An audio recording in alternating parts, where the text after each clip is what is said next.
여러분들, 2006년에 3살짜리 여자아이가 중국 길림성에서 생리를 합니다. 3살짜리 아이가 중국이 발칵 뒤집혀졌어요. 3살짜리가 어떻게 생리를 하느냐? 발칵 뒤집혀져갖고 이 추적을 해봤어요. 요즘 중국 쓰촨성 그 지진 때문에 우리가 중국을 새롭게 많이 보죠. 중국은 어떻게 애 하나에 엄마, 아버지, 외할머니, 외할아버지, 친할머니, 친할아버지, 애 하나에 몇 명이 매달려 있어? 6명이 매달려 있는 거예요. 그러니까 얘한테 너무너무 잘해주는 거야. 그러니까 그냥 좋은 거, 맛있는 거, 뭐 이런 거, 치킨, 고기, 1살, 2살, 3살 때 막 먹인 거야. 근데 여러분들 모든 고기에는 육질을 부드럽게 하기 위해서 합성 에스트로겐제가 들어가요. 그러니까 그런 고기를 계속 먹으니까 몸 안에 어떻게 돼? 에스트로겐제가 과다 축적이 된 거예요. 그러니까 3살 때 생리를 하는 거예요. 여러분들, 내가 이 목욕탕에 가보면 남자애들이요, 문제 있는 애들 굉장히 많습니다. 초등학교 5학년, 6학년 된 아이들인데 분명히 남자야. 근데 몸매는 여자애들 많아요. 유방이 나오는 아이들 굉장히 많아요. 남성의 10%가 유방이 나온다고 그러잖아요. 뭐 때문에? 고기 많이 먹어서 그래요. 고기. 요즘 뭐 소고기 안 먹으면 돼. 그거 좋을 거 하나 없어요. 고기 많이 먹고. 또 성기 외소증이 있는 아이들도 굉장히 많아요. 성기 외소증. 이게 다 뭐 때문에 그래요? 환경 호르몬 때문에 그래요. 내분비계 교란 물질 때문에 그래요. 이 내분비계 교란 물질이 이 멀리 있는 게 아닙니다. 지구상에는 약 10만 종의 화학 물질이 있어요. 인간이 만들어낸 10만 종의 화학 물질이 있는데 그중에 우리가 지금 생활 안에 쓰는 게 4만 종이야. 4만 종. 그러면 그 화학 물질이 뭐가 있겠어요? 자, 우선 이 강의실 안을 우선 봅시다. 여기 이 지붕 천정에 있는 이 텍스, 이거 화학 물질이에요? 화학 물질 아니에요? 화학 물질이죠. 여러분들 샴푸할 때 파마할 때 쓰는 약 화학 물질이에요? 화학 물질 아니에요? 화학 물질이에요. 그 미용실에서 근무하는 분들이 불임률이 다른 사람들보다 2배가 높습니다. 화학 물질 속에서 살기 때문에 그래요. 여러분들 책상 지금 여기 이게 MDF라는 건데 이거 뒤집어 씌우고 이 코팅하고 이거 화학 물질이에요? 화학 물질 아니에요? 화학 물질이죠. 이 바닥에 있는 타일 이거 화학 물질이에요? 화학 물질 아니에요? 화학 물질이에요. 여러분들이 입고 있는 합성수지 화학 물질이에요? 화학 물질 아니에요? 화학 물질이에요. 그러니까 인간한테 둘러싸여 있는 거 화학 물질 아닌 게 없어요. 특히 이 문에 저 페인트야말로 독성 화학 물질입니다. 그래서 여러분들 뭐 새집 증후군 같은 거 나 그거 걸린 분들 봤는데 굉장히 심각해요. 온갖 그냥 VOC라고 휘발성 유기 화합물, 이게 좀 말이 갑자기 어려워지죠. VOC라고 휘발성 유기 화합물이 있는데 쉽게 알 수 있는 게 뭐냐면 여름에 이 휘발유 자동차의 휘발유로 아지랑이 막 올라가는 거 있죠. 굉장히 독한 물질이에요. 그게 발암 물질이거든요. 근데 난 뭐 아르바이트 한다고 애들이 막 인라인 스케이트 타고 그 막 젊은 애들이 막 왔다 갔다 하는 거 굉장히 좀 걱정돼요. 그 화학 물질 덩어리 속에 애가 돌아다니는 거예요. 그런 아이들의 내분비가 교란이 온다는 거예요. 또 여러분들 뭐가 화학 물질이 또 있어요? 여러분들이 쓰는 합성세제 굉장히 독한 물질입니다. 합성세제, 주방세제, 샴푸. 특별히 샴푸 같은 경우는 남자의 정자, 머리도 함몰시키고 꼬리도 녹인다는 거 아니에요. 그러니까 무슨 우리 생활 안에 이 건물도 화학물질 덩어리고 우리가 쓰는 세제도 화학물질 덩어리고 제가 지구온난화, 오존층 파괴에 이어서 이 지금 정자수가 제일 많이 줄어드는 나라가 일본, 우리나라, 프랑스예요. 왜? 일회용품을 제일 많이 쓰는 나라가 일본, 우리나라, 프랑스예요. 일회용품에 많은 문제가 있어요. 일회용 컵라면, 일회용 랩으로 씌워진 거. 하여튼 일회용품 좋아하는 건 문제가 있어요. 더욱이 내가 참 우리나라 사람들 참 대단하다는 생각 정말 많이 하는 게 어떻게 알루미늄 호일로 우리는 너무 좋아해요. 알루미늄 호일. 그게 알루미늄이야. 알루미늄은 중금속입니다. 중금속. 그런데 삼겹살 구워 먹을 때 어떻게 해? 알루미늄 깔고 거기다가 막 지글지글 막 끓여서 눌러붙으면 그거 떼어서 먹잖아요. 이 보통 용기가 아니에요. 무슨 김밥을 싸도 뭘로 싸? 알루미늄을 싸고, 뭐 샌드위치를 싸도 알루미늄으로 싸고. 얼마 전에도 보도에 나왔죠. 알루미늄 문제가 많다고. 근데 우리는 그냥 아무 생각 없이 하는 거예요. 여러분들 유럽에 가면 빵 가게에 알루미늄으로 싸주는 빵집이 어디 있어요? 전부 다 종이로 싸주죠. 근데 우리는 이런 것도 알루미늄 딱 말아갖고 무슨 알루미늄 이렇게 하면 무슨 그 무슨 심리가 있어서 그런지 그렇게 알루미늄 많이 써요. 하여튼 중금속에 관계된 물질은 멀리 하면 할수록 좋은 거예요. 여러분들. 북한은 지금 95년, 6년도 이때 아이들이 지금 몇 살이에요? 그때 태어난 아이들이 13살, 14살이에요. 아주 자라질 못하는 거예요. 그래갖고 6, 7살처럼 보여요.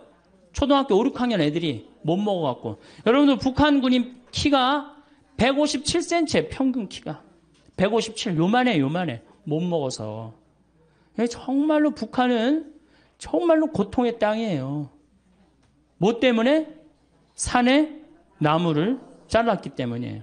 근데 우리나라는 산에 나무가 너무 많은 거예요. 얼마나 행복한 나라예요.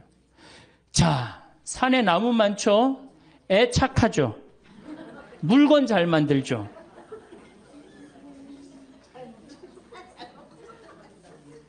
그런데 문제는 우리나라가 식량 자급률이 27%밖에 안 됩니다. 식량 자급률이. 쌀을 제외하면요, 식량 자급률은요, 5%밖에 안 돼요. 쌀은 우리나라가 100%예요. 쌀은 100%인데, 다른 거는 다 수입합니다. 소고기, 여러분들 밀 자급률이 우리나라가 0.1%예요. 0.1%. 그 다음 옥수수 자급률이 0.3%. 콩이 원래 5%였는데 막 웰빙 한다고 막 한 3년 전부터 콩 좋다고 막 난리를 쳐갖고 이제 한 10% 정도 올라갔어요. 소고기가 자급률이 여러분들 20%밖에 안 됩니다. 밀로 만들어 먹는 게 뭐가 있죠? 빵, 국수, 짜장, 짬뽕, 라면, 과자. 슈퍼마켓에 있는 모든 과자는 밀로 만들어요. 그런데 이게 99% 다 수입이에요. 그러면 우리가 호주나 미국에서 밀을 수입을 하는데, 미국에서 밀 수입한다고 한번 생각을 해봐요. 미국 아이들이요, 정말로 치사한 아이들이에요. 수출하는 거랑 자국민이 먹는 거랑 완전히 구분합니다. 그래서 수출하는 건 어떻게 밀에 농약을 엄청나게 뿌려요. 비행기로 뿌려요. 심하게는 비행사가 그 농약에 취해서 어떻게 기절해갖고 추락까지 해요. 그렇게 비행기로 뿌려요. 밀밭에다가 엄청나게 농약을 뿌려요. 농약 뿌리고 난 다음에 이제 보스턴항으로 밀을 다 모읍니다. 북동부가 밀 곡창 지역이거든요. 보스턴항으로 다 모아요. 보스턴항에서 우리나라로 밀을 수출해서 보내는데 어딜 지나냐면 적도를 지나와. 파나마, 운하. 적도가 온도가 몇 도 올라가요? 40도에서 50도 올라간단 말이야. 그럼 밀이 썩어요, 안 썩어요? 그러니까 뭘 뿌려요? 배에다가 방부제를 절거요. 방부제를 절구는 거예요. 농약 뿌리지, 방부제 절구지. 그래갖고 부산항에 도착을 했어. 도착을 했는데 껍데기를 깐다 그러죠. 이걸 유식한 말로 도종한다 그러는데, 도종은 못 알아듣겠죠. 껍데기를 까. 껍데기를 까는데, 이 까는데 밀 색깔이 거무틱틱한 색깔이죠. 근데 우리 밀가루는 어때요? 이게 또 비정상인 거예요. 표백제 집어넣는 거예요. 표백제. 그래갖고 빵집에 배달을 해갖고 빵을 권했는데 무슨 빵가게에서 각 구워낸 빵이라고 그러는데 그런 빵은 하나도 없어요. 2년 만에 구워낸 빵밖에 없는 거예요. 각 구워낸 빵이 어디 있어요. 그래갖고 애들한테 라면 만들어 먹이고 빵 만들어 먹이고 짜장 만들어 먹이고 짬뽕 만들어 먹으니까 애들이 아토피가 생기고 천식이 생기고 각종 병에 시달리는 거예요. 아니 원료 자체가 상해 있는데 그 제주도로 전라도로 귀향한 분이 유명한 그 글을 썼어요. 저같이 이렇게 시골에 가서 사는 사람인데 화장실에 구데기 없애는 최고 좋은 방법은 뭐냐? 밀가루 딱 뿌리면 싹 없어진대요. 밀가루 뿌리면. 여러분들 밀가루에 바구미 생긴 거 보신 적 있어요, 없어요? 바구미 생기지 않아요. 아니 그게 무슨 밀가루야. 화학 덩어리지. 사실은 지구온난화도 우리 교회하고 연관이 굉장히 많고 오존층 파괴도 우리 이 교회하고 연관이 많지만 정말로 교회하고 연관이 많은 건 이게 바로 환경 호르몬이에요. 환경 호르몬. 환경 호르몬은 내분비계 교란 물질이라고 이야기를 합니다. 이걸 일본에서 환경 호르몬이라는 명칭을 넣었는데 정확한 명칭은 내분비계 교란 물질이에요. 그럼 내분비계가 뭐냐? 내분비계가 여자가 있고 남자가 있어요. 여자는 뭐가 흐르죠? 몸에 에스트로겐, 여성 호르몬이 흐르죠? 남자는 뭐가 흘러요? 테스토스테론이 흐릅니다. 그런데 이제 여자가 이제 이 사춘기가 되면은 이제 이 에스트로겐이 굉장히 많이 분비가 돼. 사춘기가 되면은. 그러니까 이 사춘기 때 이 여학생들을 보면은 동글동글해요. 얼굴도 동글하고 손도 동글하고 가슴도 동글하고 엉덩이도 동글동글해지고 진짜 이쁠 때예요. 이게 바로 누구 덕분이냐? 에스트로겐 덕분이에요. 그런데 요 사춘기 때 남자애들은 보면 뭐든지 각이 지기 시작합니다. 근육이 뿔뚝뿔뚝 생겨요. 조그만 팔굽혀펴기에도 팔뚝에 근육이 생기고 이거는 뭐 때문에 그러냐면 테스토스테론 때문이에요. 남성 호르몬 때문에 그래요. 그러니까 이 근육질이고 뿔뚝뿔뚝한 애가 둥글고 부들부들한 애 보면 마음이 뛸 것 같아, 안 뛸 것 같아? 가슴이. 당연히 뛰죠. 안 뛰면 이게 비정상이에요. 만약에 여러분들 자녀가 지금 15, 16이 있는데 나는 엄마, 난 여자를 봐도 가슴이 안 뛰어. 얘는 문제가 굉장히 많은 애. 생리적으로 문제가 있는 애예요. 또 여자애도 이 근육질이 있는 아이를 보고 가슴이 안 뛴다. 얘도 문제가 있는 아이예요. 내가 이렇게 중학교 이렇게 강의를 가면은 중학교 환경 강의를 많이 가거든요. 강의를 가서 물어봐요. 여자애들 보고 가슴 뛰는 애들 그럼 손 들어오라면은 손 한 10명밖에 안 들어. 한 반에서 한 40명 정도 되는 애들이 나머지는 창피해서 안 드는 거지. 그러면은 내가 물어봐요. 그러면은 가슴 안 뛰는 놈들은 남자 보면 가슴 뛰느냐? 그러면은 막 지적을 해요. 제가 쟤 보면 가슴 뛴다고. 이게 뭐예요? 게이야, 게이. 여러분들 게이가 달래 게이가 되는 게 아니에요. 1970년도에 합성 여성 에스트로겐제가 나와요. 1970년대. 이게 이름이 뭐냐면 DES라는 거예요. DES. 이때 이게 하느님이 내린 선물이라고 그랬어요.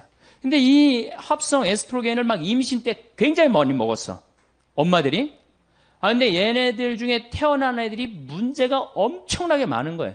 특별히 충격적인 보고가 나오는데 이 엄마가 임신할 때 이 합성 에스트로겐제를 먹은 엄마 자궁 안에 남자 아이였다면 얘가 태어나갖고 그 중에 지금 얘네들이 이제 35, 40 된 애들이죠. 그 중에 4분의 1이 게이가 됩니다. 그러니까 얘는 껍데기는 남자인데 안에는 뭐가 흐르는 거예요? 여성 호르몬이 흐르는 거. 과다로 여성 호르몬이 흐르는 거예요. 그러니까 여러분들 우리가 막 게이를 막 윤리적으로 몰아세울 문제가 아니고 이거는 정말 신체적인 문제로 우리가 바라볼 줄도 알아야 돼요. 그러니까 얘는 이게 둥글둥글한 걸 보고 가슴이 뛰어야 되는데 몸 안에 에스트로겐이 흐르는데 같은 에스트로겐이 흐르는 여자가 눈에 들어오겠어요? 반대에 테스토스테론이 흐르는 애가 가슴이 뛰는 거지. 그래갖고 막 사랑을 해. 막 사랑을 해갖고 너무너무 사랑해. 그래서 같이 살고 싶어갖고 결혼하고 싶어갖고 나한테 데리고 왔어. 신부님, 저는 이 사람 없으면 좀 못 삽니다. 저 이 사람이랑 결혼하게 좀 혼배 좀 해주십시오. 그렇게 왔을 때 신부가 해줘야 돼, 말아야 돼? 해줘야 된다. 한번 손 들어보세요. 해주지 말아야 된다. 예수님이 제일 싫어하는 사람이 누구냐면 손 안 드는 사람들이야. 이 마르코복음 3장에 보면은 1절부터 6절에 이런 얘기가 나와요. 안식일에 손이 오그라든 사람을 펴줘야 되느냐, 펴주지 말아야 되느냐, 이렇게 예수님 물어봐요. 손 들으려고 그래. 근데 아무도 손을 안 들어요. 그러니까 녹이 띈 얼굴로 그들을 째려보시고 난 다음에 안식일에 손을 펴줘요. 이거 굉장히 중요한 거예요. 안식일에 하지 말아야 되는 건데 예수님 분명히 손 들으려고 그러거든. 펴줘야 되느냐, 펴주지 말아야 되느냐. 이 남자애가 몸 안에 에스트로겐이 흐르는 남자애가 몸 안에 테스토스테론이 흐르는 남자애를 너무너무 사랑해서 결혼하고 싶다. 나한테 결혼 주례를 해달라고 나한테 데리고 왔다. 해줘야 되느냐? 해주지 말아야 되느냐? 자, 다시 한번 손 들어보겠습니다. 결혼시켜줘야 된다. 한번 손 들어보세요. 시켜주지 말아야 된다. 네, 좋습니다. 이제 이 문제는 교회 안에 들어오게 돼 있어요. 이 문제는 이게 교회가 바깥에서 밀어낼 문제가 아니에요, 이제는. 여러분들, 미국은 매사세체주가 법으로 이 남자와 남자의 결혼을 정식적으로 인정을 해줍니다. 그래서 모든 권리를 부여해요. 근데 얼마 전에 캘리포니아에서 역시 법으로 보장을 해줍니다. 교회는 어떻게 할 거야? 단죄할 거야? 단죄하지 말아야 될 거야? 단죄하지 말아야 돼요? 단죄해야 돼요? 이게 이제 교회가 겪는 갈등이에요. 환경의 문제가 이제 결국은 이렇게 부닥치는 거예요. 그동안 환경운동을 막 할 때 교회는 뭐라 그랬어요? 그건 운동가들이 하는 거다. 운동가들이 하는 거다. 그렇게 한켠으로 밀어냈는데 이제는 운동가들이 하는 문제가 아니야. 교회의 실질적인 문제로 다가옵니다. 실질적인. 특히 DDT, 농약. 이거는 굉장히 독한 화학 물질이에요. 근데 제가 강원도 평창에서 나도 농사를 짓고 한 5,000평 지금 농사를 짓고 사는 사람이지만은 나는 농약을 안 치고 살지만은 농약 안 치고 사는 내가 얼마나 동네에서 욕먹는지 몰라요. 농약을 안 치는 건 농사 짓는 사람들한테 이해가 안 되는 일이에요. 농약을 안 치는 건. 그래갖고 우리 밭이 농약을 안 치니까 우리 밭에 풀이 잔뜩 나갖고 씨가 날라가갖고 자기네 밭 풀 많이 생긴다고 욕을 내가 그 동네 총회 가면 맨날 욕 먹어요. 70, 80대는 할아버지 신부님 그 농사 그렇게 짓는 거 아닙니다. 그 풀도 약도 주고 그래야지 그게 무슨 농사입니까? 그러니까 시골에서는 농약을 안 친다는 걸 꿈을 못 꿔요. 그러니까 여러분들이 먹는 물질의 대부분 먹는 양식은 대부분 뭐가 쳐준다고 생각하면 돼? 농약. 특히 고추 같은 경우는 농약 안 치고는 꿈도 못 꿉니다. 그러니까 이 시골에 풍경이 있어요. 비가 오고 나면 7, 8월에 비가 오고 비님이 오시고 나면은 이제 남편하고 아내하고 경운기를 끌고 나가갖고 남편이 이제 분무기를 하고 아내는 그 경운기에 그 농약 한 거 이렇게 줄 해갖고 풀어줘요. 그럼 남편이 그걸 뿌려요. 그 모든 농촌의 공통적인 모습이에요. 그걸 가지고 우리가 먹는 거예요. 그 농약에 묻어있는 물질도 바로 내분비계 교란 물질이라는 거예요. 이런 거에 그리고 스티로폼, 비닐, 그 다음 아이들 요새 여러분들 텔레비에 가끔 나오죠. 장난감, 플라스틱에 환경 호르몬 물질이 많다. 그러니까 이 GM에서 1928년에 이 스티로폼을 발명을 해요. 그럴 때 뭐라고 그랬어? 신이 내린 선물이라고 그랬어요. 그런데 불과 50년이 지난 지금에는 다이옥신을 유발하는 가장 독성 물질이 되어 있어요. 그러니까 전기 절연체, 이 특별히 뭐 이런 거 전기 이것도 굉장히 독성이 강한 거예요. 이런 거. 그러니까 이런 거에 둘러싸여 있는 인간의 내분비가 교란이 안 일어날 수가 없다는 거예요. 어느 정도로 성전환이 일어나느냐면은 이 독수리들이 이 DDT에 이제 오염된 이런 뭐 조그만 물고기 뭐 이런 것들을 먹다가 이제 성전환이 일어납니다. 그러니까 암컷 위에 수컷이 올라타야 되는데 수컷 위에 암컷이 올라타는 거예요. 성전환 역할이 일어나는 거예요. 미국의 아포프카 호수에는 악어들이 사는데 유명한 거예요. 95%의 악어가 멸종이 돼 버립니다. 조사를 해보니까 성기가 그 수컷 성기가 아예 없어져 버린 거예요. 조그만 거예요. 결합을 할 수가 없는 거예요. 그 원인을 다 찾아보니까 DDT에서 다 농약에서 찾는 거예요. 농약에서. 그래서 이런 거에 오염된 사람들한테 어떤 이제 문제가 오느냐면 남자의 1940년도에 태어난 남자는 정자가 1cc당 몇 마리가 있느냐면 1억 4천만 마리가 나와요. 1cc당 엄청나게 나오죠. 남자가 한 번 사정을 하면 한 5억 마리 정도 나와요. 그중에 1cc당 1억 4천만 마리. 굉장히 많은 거죠. 그중에 하나만 딱 난자하고 결합하면 생명이 되는 거잖아요. 근데 1970년도에 태어난 아이들, 지금 30대 아이들은 1cc당 7,200만 마리로 줄어듭니다. 7천, 반으로 딱 줄어들어요. 근데 1980년도에 태어난 아이들은 1cc당 3,200만 마리로 줄어들어요. 3천만 마리 이하부터는 무정자증이에요. 무정자증. 무정자증 많이 들어보셨죠? 내가 혼배 이렇게 해주고 본당 신부로 있을 때 혼배 해주고 제일 관심 있는 게 뭐야? 애가 있느냐 없느냐예요. 내가 환경 운동하는 신부니까. 그래서 애 없는 집은 내가 계속 물어봐요. 언제 임신할 거냐? 왜 애는 안 생기느냐? 근데 내가 정말로 세례를 주고 아주 열심한 남자인데 결혼을 했는데 등치는 뭐 산만한데 애가 없는 거 2년 동안. 그래서 내가 불렀어요. 너 왜 애가 없느냐? 이 남자애가 쭈삣쭈삣하더라고요. 혹시 너 무정자증 아니냐 그랬더니 병원 가니까 그렇다는 거예요. 몸은 건장한데 이 내분비 교란 체계가 망가진 거예요.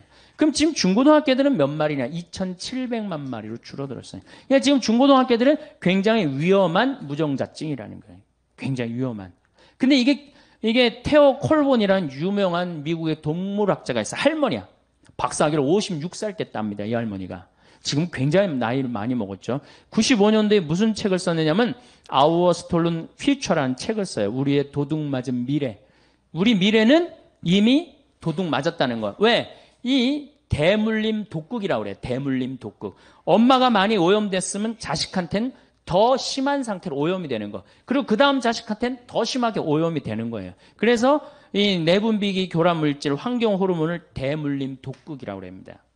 제가요, 한 7년 전에 대전 법동성당에 가서 강의를 한 적이 있어요. 환경 강의를 했어요. 교우들한테. 그때 굉장히 많이 모였어요. 교우들이.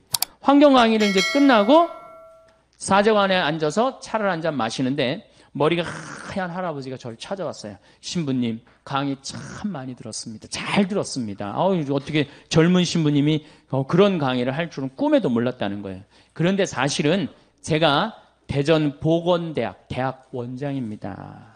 내가 뻔데기 앞에서 주름을 잡았던 거죠.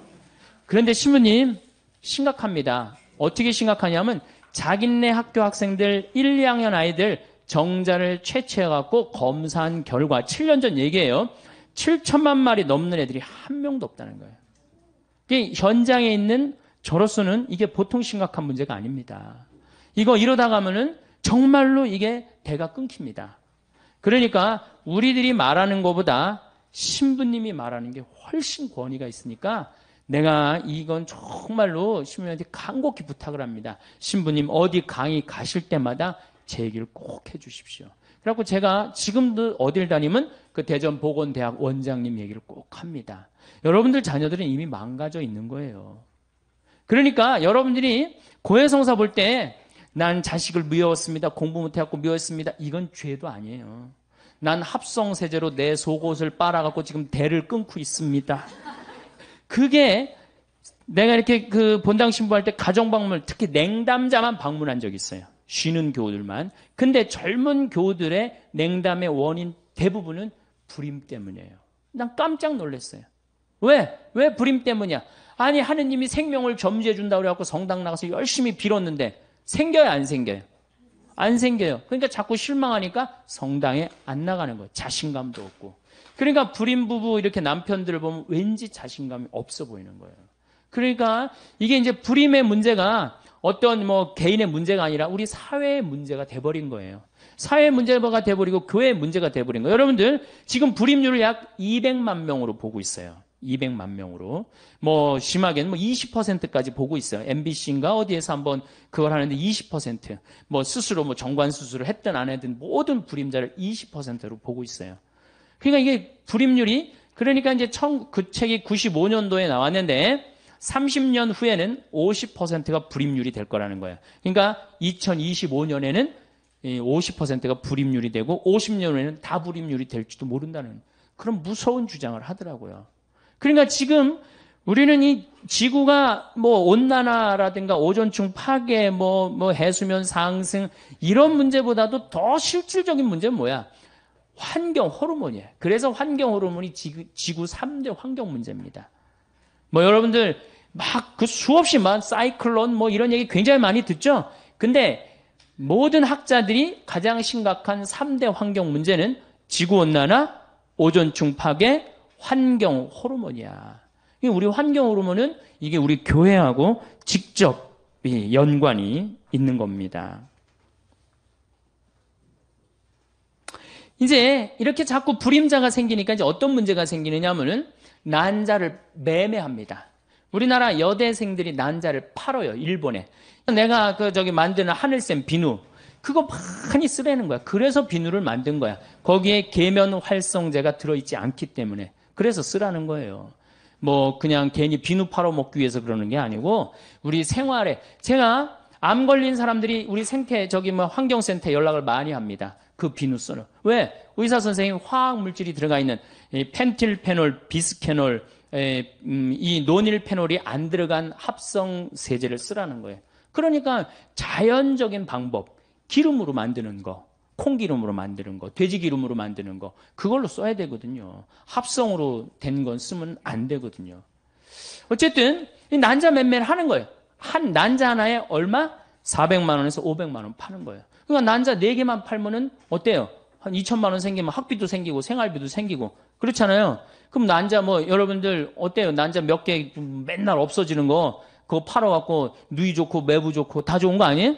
그래갖고 파는 거야. 근데 여기는 엄청난 함정이 들어있어요. 이건 생명이야, 생명. 생명이기 때문에 자기 필요에 의해서 팔았다. 좋아. 근데 결혼을 했어.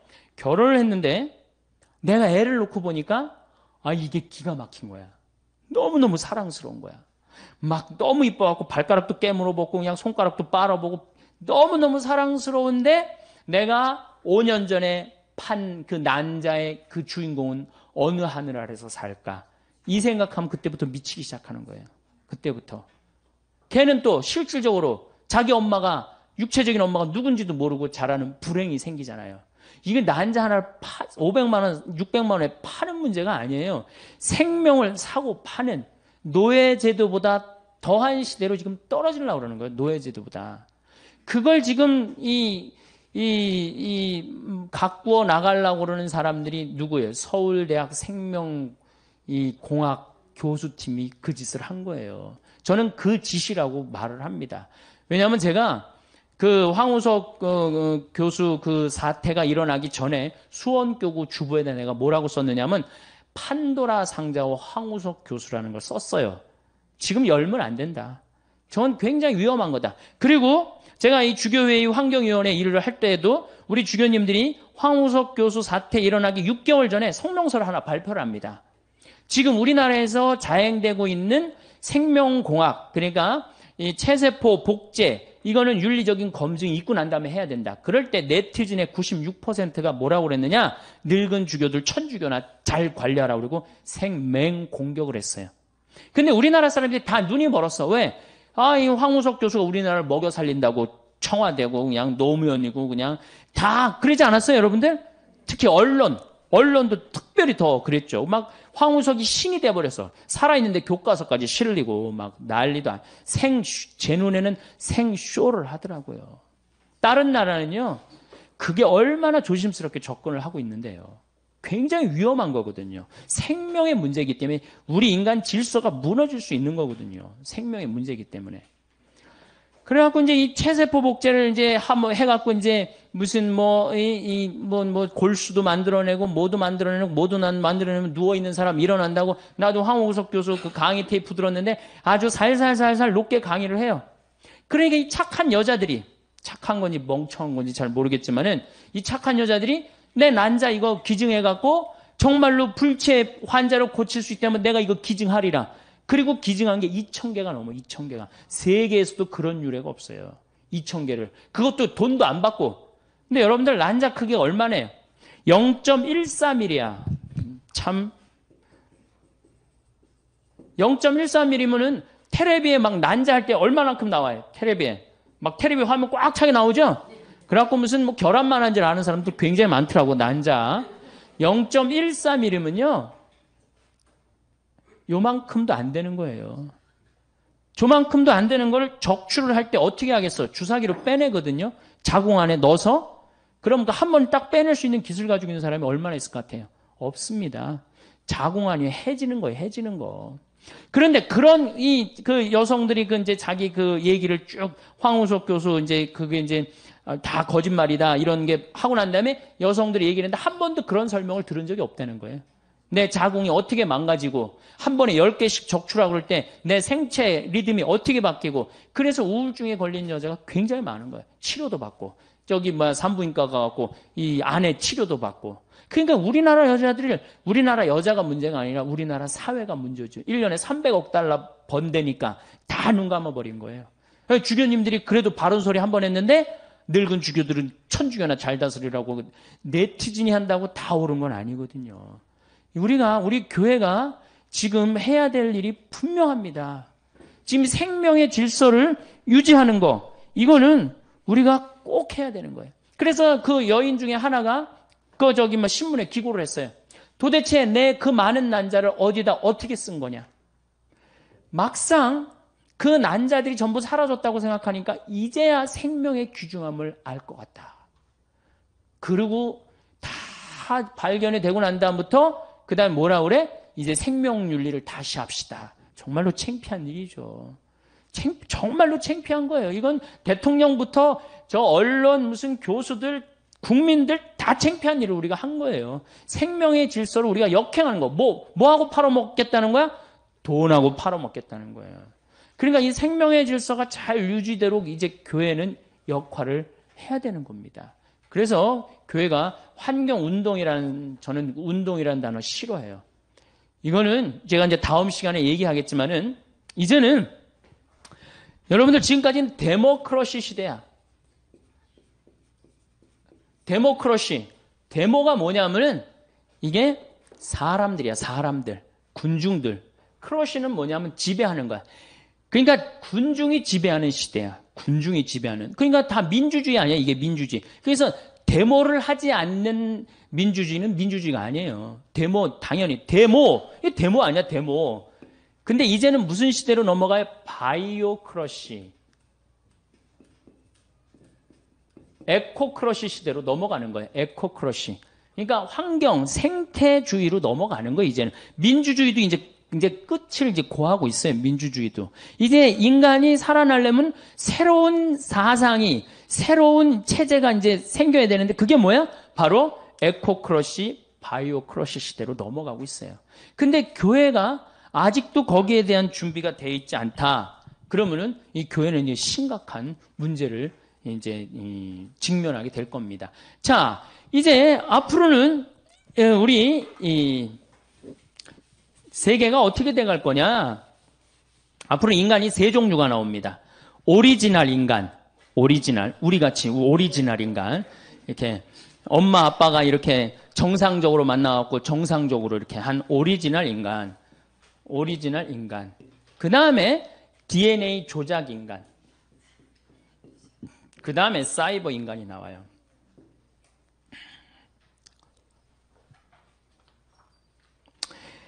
자, 우선 오리지널 인간에 대한 얘기를 좀 할게요.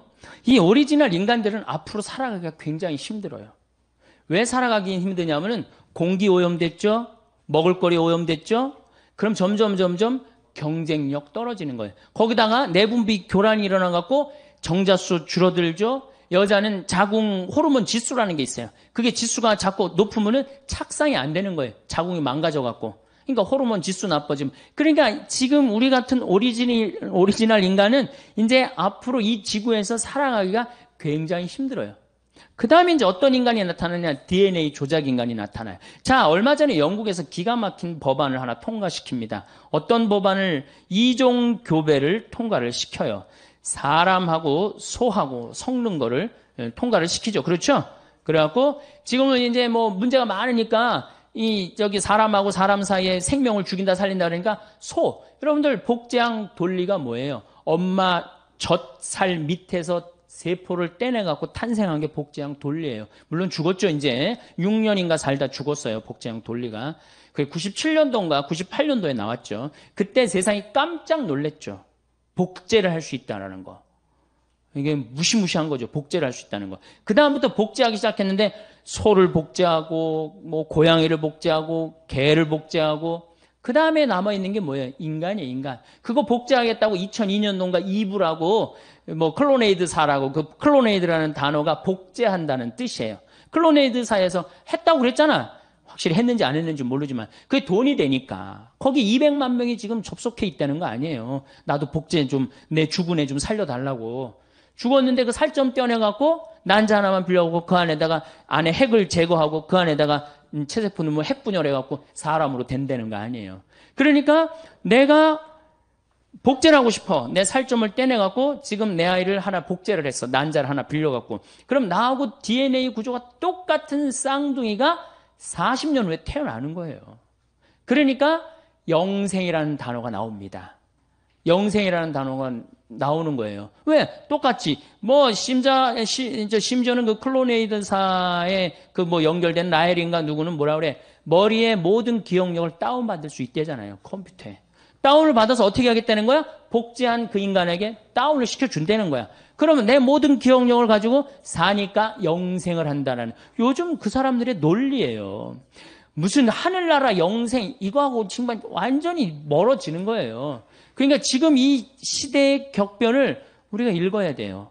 이 시대의 격변을 읽지 않으면은 점점 사람들은 교회를 떠나요. 언제까지나 남자와 남자의 결혼은 안 된다. 여자와 여자의 결혼은 안 된다. 이미 다 하고 있는데 언제까지나 우리가 그렇게 단죄만 할 수는 없어요. 여러분들 이 휴머니즘이 나올 때 우리 뭐라 그랬어? 너희들 그렇게 이렇게 인간적이고 사악하다, 불태워 죽이고, 결국은 다 떠난 겁니다. 교회가 이 시대를 이끌고 나가려면 어떻게 해야 돼? 그 앞에 나가야 돼요. 그 앞에 나가고 그 상황을 끌고 나가야 돼. 그래서 그런 위험 요소를 다 제거하고 나가는 게 빛과 소금의 역할인 거예요. 이 DNA 조작 인간이 굉장히 능력이 특출하네. 눈도 4.0으로 만들 수 있다는 거예요. 다리도 이 말다리 같이 그냥 근육이 불뚝불뚝한 다리도 할 수 있고, 점핑도 뭐 한 5m, 6m씩 할 수 있고. 그러니까 이제 이게 혼용될 때는 오리지널 인간은 DNA 인간한테 지배를 받을 수 있다는 거예요. 지배를 받는. 그 영화가 뭐야, 여러분들? 이제 요 사이버 인간하고 오리지널 인간하고 싸우는 영화가 뭐야? 유명한 영화 있잖아요. 아니, 터미네이터 말고. 에? 그렇지. 역시 수녀님이. 매트릭스라는 영화가 뭐예요? 사이버 인간하고 오리지널 인간들은 다 지하에 들어가갖고 사이버 인간들이 이 오리지널 인간을 죽이려고 그러는데 그 하나가 나타나갖고 합의를 보잖아요. 당분간 놔두자고. 맨 끝이 그렇게 끝나는 거 아니에요. 세상은 그렇게 가고 있는데 여기서 게이의 결혼은 안 됩니다. 이러고 앉아 있으면은 누가 말을 듣느냔 말이에요. 말 들을 사람 아무도 없다는 거예요. 자, 그 다음에 이제 사이버 인간. 요것도 머리가 아주 지끈지끈. 아주 요새 신부하기 힘들어요. 이 사이버 인간, 여러분들 2000년도에 어떤 로봇가 나온다고 그랬느냐? 2000년도에 청소하는 로봇가 나온다고 그랬어요. 2010년도에 환자 돌보는 로봇가 나온다고 그랬어요. 2020년에 가갖고 이게 노인들 이렇게 대화해주는 로봇 나온다고 그랬어요. 2030년에 원숭이 수준의 로봇가 나온다고 그랬어요. 2040년에 인간 수준하고 비슷한 로봇가 나온다고 그랬어요. 2050년에 인간을 뛰어넘는 로봇가 나온다고 그랬어요. 근데 지금 2008년인데 어디까지 나왔어? 원숭이까지 나왔어요. 원숭이 수준의 로봇까지 나왔어요. 그 대표적인 로봇가 아시모. 소니사의 아시모 아시죠? 키 요만한 애가 얼마 전에는 자선 음악회 G도 나와서 했어요. G도. 걔 월급도 받아요. 월급도. 뭐 상징적이겠지만은 로봇의 여러분들 지금 우리가 로봇가 시키는 대로 지금 많이 하고 살아요. 신호등 빨간불 서라 그럼 우리는 딱 쓰는 거예요. 파란불 가라 그럼 가고. 에? 우리가 지금 로봇에 의해서 우리 자신도 모르게 굉장히 많이 움직이고 있어요. 우리 자신도 모르게. 근데 이 사이버 로봇 2030년에는 어떤 로봇가 나오느냐? 이제 캄보디아에 가갖고 굳이 여자 안 데리고 와도 돼요. 부인을 만들 수 있다는 거예요. 부인을. 예. 부인 로봇. 잠자리도 같이 해줄 수 있는 로봇 정도 수준이 나온다는 거예요. 이거 어떻게 할 거야? 그런데도 천주교가 계속 그럴 거야? 계속?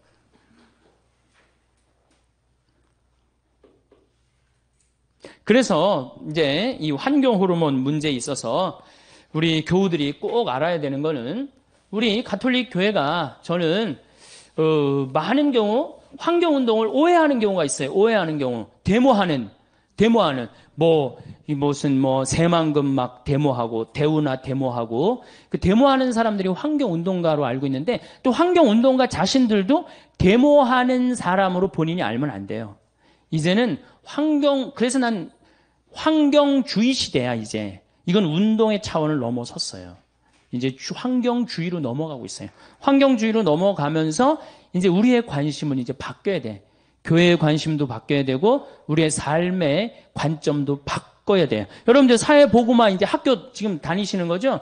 사회복음화라는 게 뭡니까? 사회복음화라는 게 사회 전체가 예수님이 정해놓은 생명의 질서에 따라 살면서 그 자연의 순리에 순응하면서 살아갈 수 있도록 우리가 그 사회를 변화시키는 게 사회복음화예요.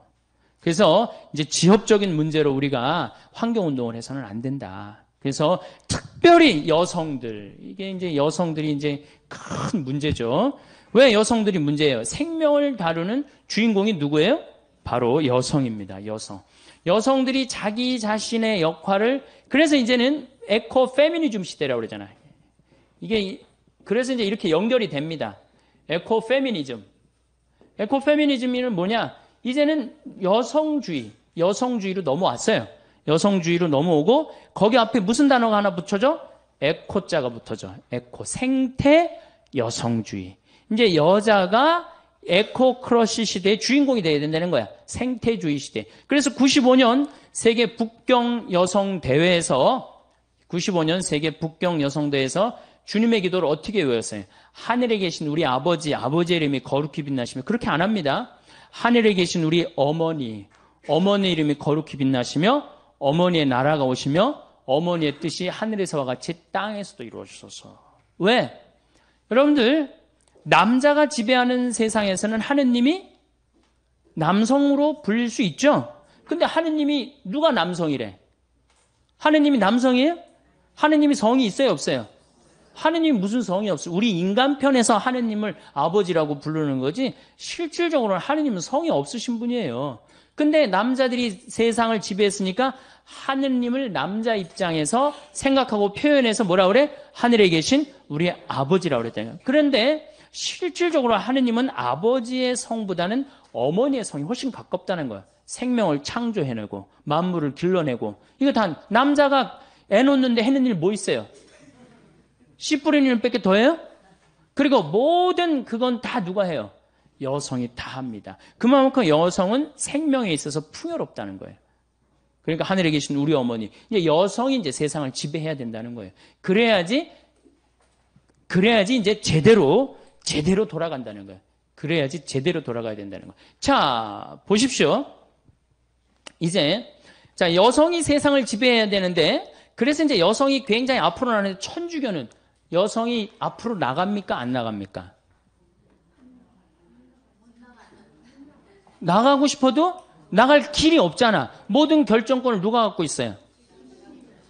주교님들이 갖고 있잖아요. 주교님들. 주교님이 남자예요, 여자예요? 뭐 감정 있어요? 남자라는 말에 이렇게 굉장히 감정이 실려요. 또 신부들이 전부 남자예요, 여자예요? 남자죠. 이게 우리 교회 이제 이 핸디캡이에요. 제가 서울시에 양성평등 교육을 나갑니다. 양성평등.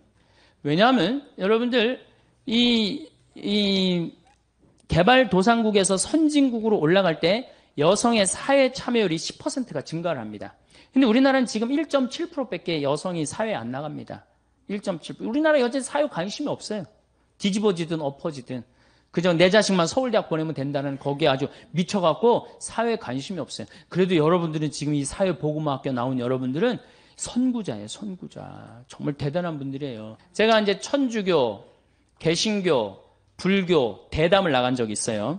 원음방송에서. 근데 개신교에서는 누가 나왔냐면은 목사님, 여성 목사님이 나왔어요. 그 다음에 불교에서는 그 쓰레기 봉투 제로 운동하는 스님이 나왔고, 그 다음에 그 원음에서는 그 여성 원무님이 나오고, 그 다음에 이제 천주교에서는 제가 나가서 대담을 하는데 밀려요. 왜? 내가 무슨 나도 농산물이라든가 이걸 잘 알지만은 여성 두 분한테는 말이 안 되더라고요. 지금 가장 많은 주제가 뭐야? 먹을거리 아니에요. 근데 우리 지금 천주교에서 전부 다 남자들이 거기에 남자 신부님들, 우리 주교님들이 그 쇠고기에 대해서 여성들만큼 그렇게 막 뭐라 할까요? 아주 뼈저리게 막 그런 위기의식을 느낄까요? 우리는 그런다고 소고기 안 먹으면 개고기 먹으면 되지 뭐. 우리는 그 정도로 넘어간단 말이에요. 그 정도로. 그러니까 이 접근 방법이 굉장히 많이 틀린 거예요. 그래서 여성들이 한국 천주교뿐만 아니라 세계 교회에서 여성들이 깨어나지 않으면 천주교는 계속 추락하게 돼 있어요. 계속. 벌써 명예 자리를 하나 넘겨줬죠? 이슬람교가 우리보다 인구가 많아졌어요. 믿는 종교가. 이슬람도 독특한 종교지만은 어쨌든 가톨릭이 자꾸 떨어져요. 떨어지는 이유가 한쪽 날개로 날아가기 때문이에요. 남자 날개로만 날아가기 때문이에요. 남자 날개로. 그래서 이제 양쪽 날개로 날아가는 시대가 온 거예요. 시대는 그렇게 변하고 있어요. 시대는 환경의 시대로 넘어가고 있어. 환경의 시대. 그래서 이제는 교황님이 뭐라고 그러셨어요? 이제는 모든 이 지구에 사는 한 사람 한 사람이 환경을 걱정하고 환경을 개선하기 위해서 노력해야 된다. 교황님도 이제 간파를 하신 거예요. 올해 신년 천주의 성모 마친 마리아 평화의 날 교황님 담화 한번 보세요. 가족, 환경, 지구 공동체 이거에 대한 문제를 언급을 하세요. 지금 성당 지을 때가 아니야 지금. 성당 짓고 성당에 몇 억씩 집어넣을 때가 아니에요. 이제는 여러분들 건물에서 이제는 이게 눈에 안 보이는 문화 공간으로 지금 넘어가고 있어요. 사이버 공간으로 넘어가고 있어요. 그러니까 이런 공간에 우리 천주교가 이제는 바뀌어야 되는데 거기에 가장 자극적인 게 뭐냐? 바로 환경 호르몬 문제라는 거예요. 내분비계 교란 물질. 이 내분비계 교란 물질에서 자, 이 사이버 인간이 이제 다 단종이 됐어. 오리지널 인간이 단종이 됐어. 오리지널 인간이 단종이 됐다 한들 하느님이 안 계십니까? 여러분들 45억 년 전에 지구가 탄생했을 때 하느님 계셨어요? 안 계셨어요? 계셨죠? 그때 우리 인간이 있었어요? 없었어요? 우리는 아무것도 아니에요. 공룡이 막 활개칠 때 우리 인간이 있었어요? 없었어요? 우리 지금 없어진다 하더라도 DNA 조작 인간이 인간의 뒤를 잇는다. 어떨 것 같아요? 우리 인간은 억울할 수 있지만은 이걸 진화라고 표현합니다. 인간의 의지에서 DNA 조작 인간이 진화하는 거예요. 그리고 사이버 인간이 딱 나타났어. 사이버 인간이 나타나갖고 내가 이제 한 70이 됐는데 신부님 저 세례 좀 주십시오. 너는 로봇이기 때문에 세례 안 돼. 라고 얘기할 수 있을까요? 못합니다. 난 로봇이기 때문에 너는 세례 못 줘. 그럼 사이버 인간들끼리 모여갖고 야 우리 세례 안 주는 데더라. 우리끼리 모여서 신부 하나 만들자. 그래갖고 그 로봇 중에 하나 서품 주문은 그걸로 끝나는 거 아니야. 끝나는 거 아니에요? 내가 너무 앞서 나가나 지금? 오늘? 너무 앞서 나가요? 근데 이미 그런 상태로 접어들고 있어요. 교회는 지금 아직도 뜨리덴틴 공의에 1520년도에 한 뜨리덴틴 공의에 머물러 있으면 안 됩니다.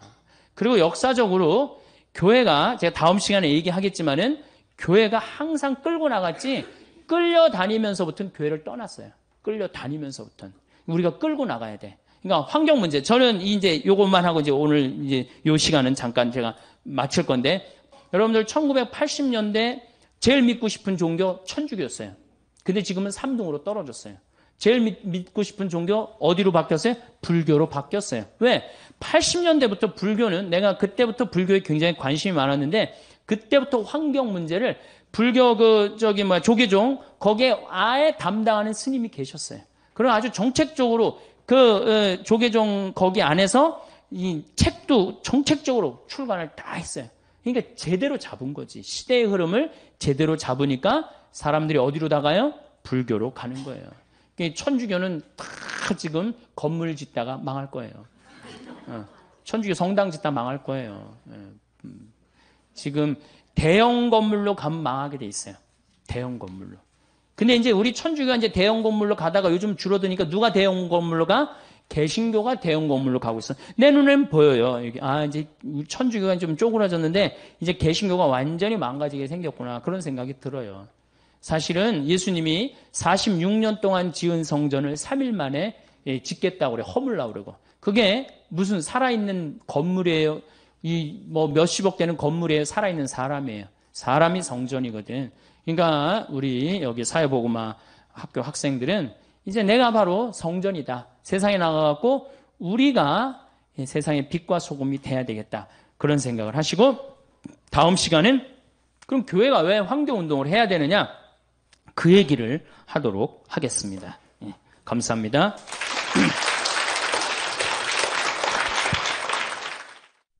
이 에너지 위기, 석유, 이 위기에 따라오는 것은 식량 위기입니다.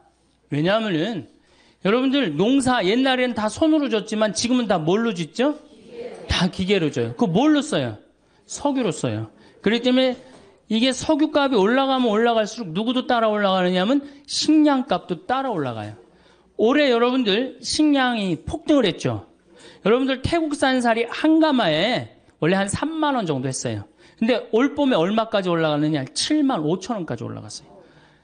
불과 3개월 만에 배가 뛰었어요. 그러니까 이 쌀값, 뭐 밀값, 콩값 배로 뛰는 거는 시간 문제, 시간 문제.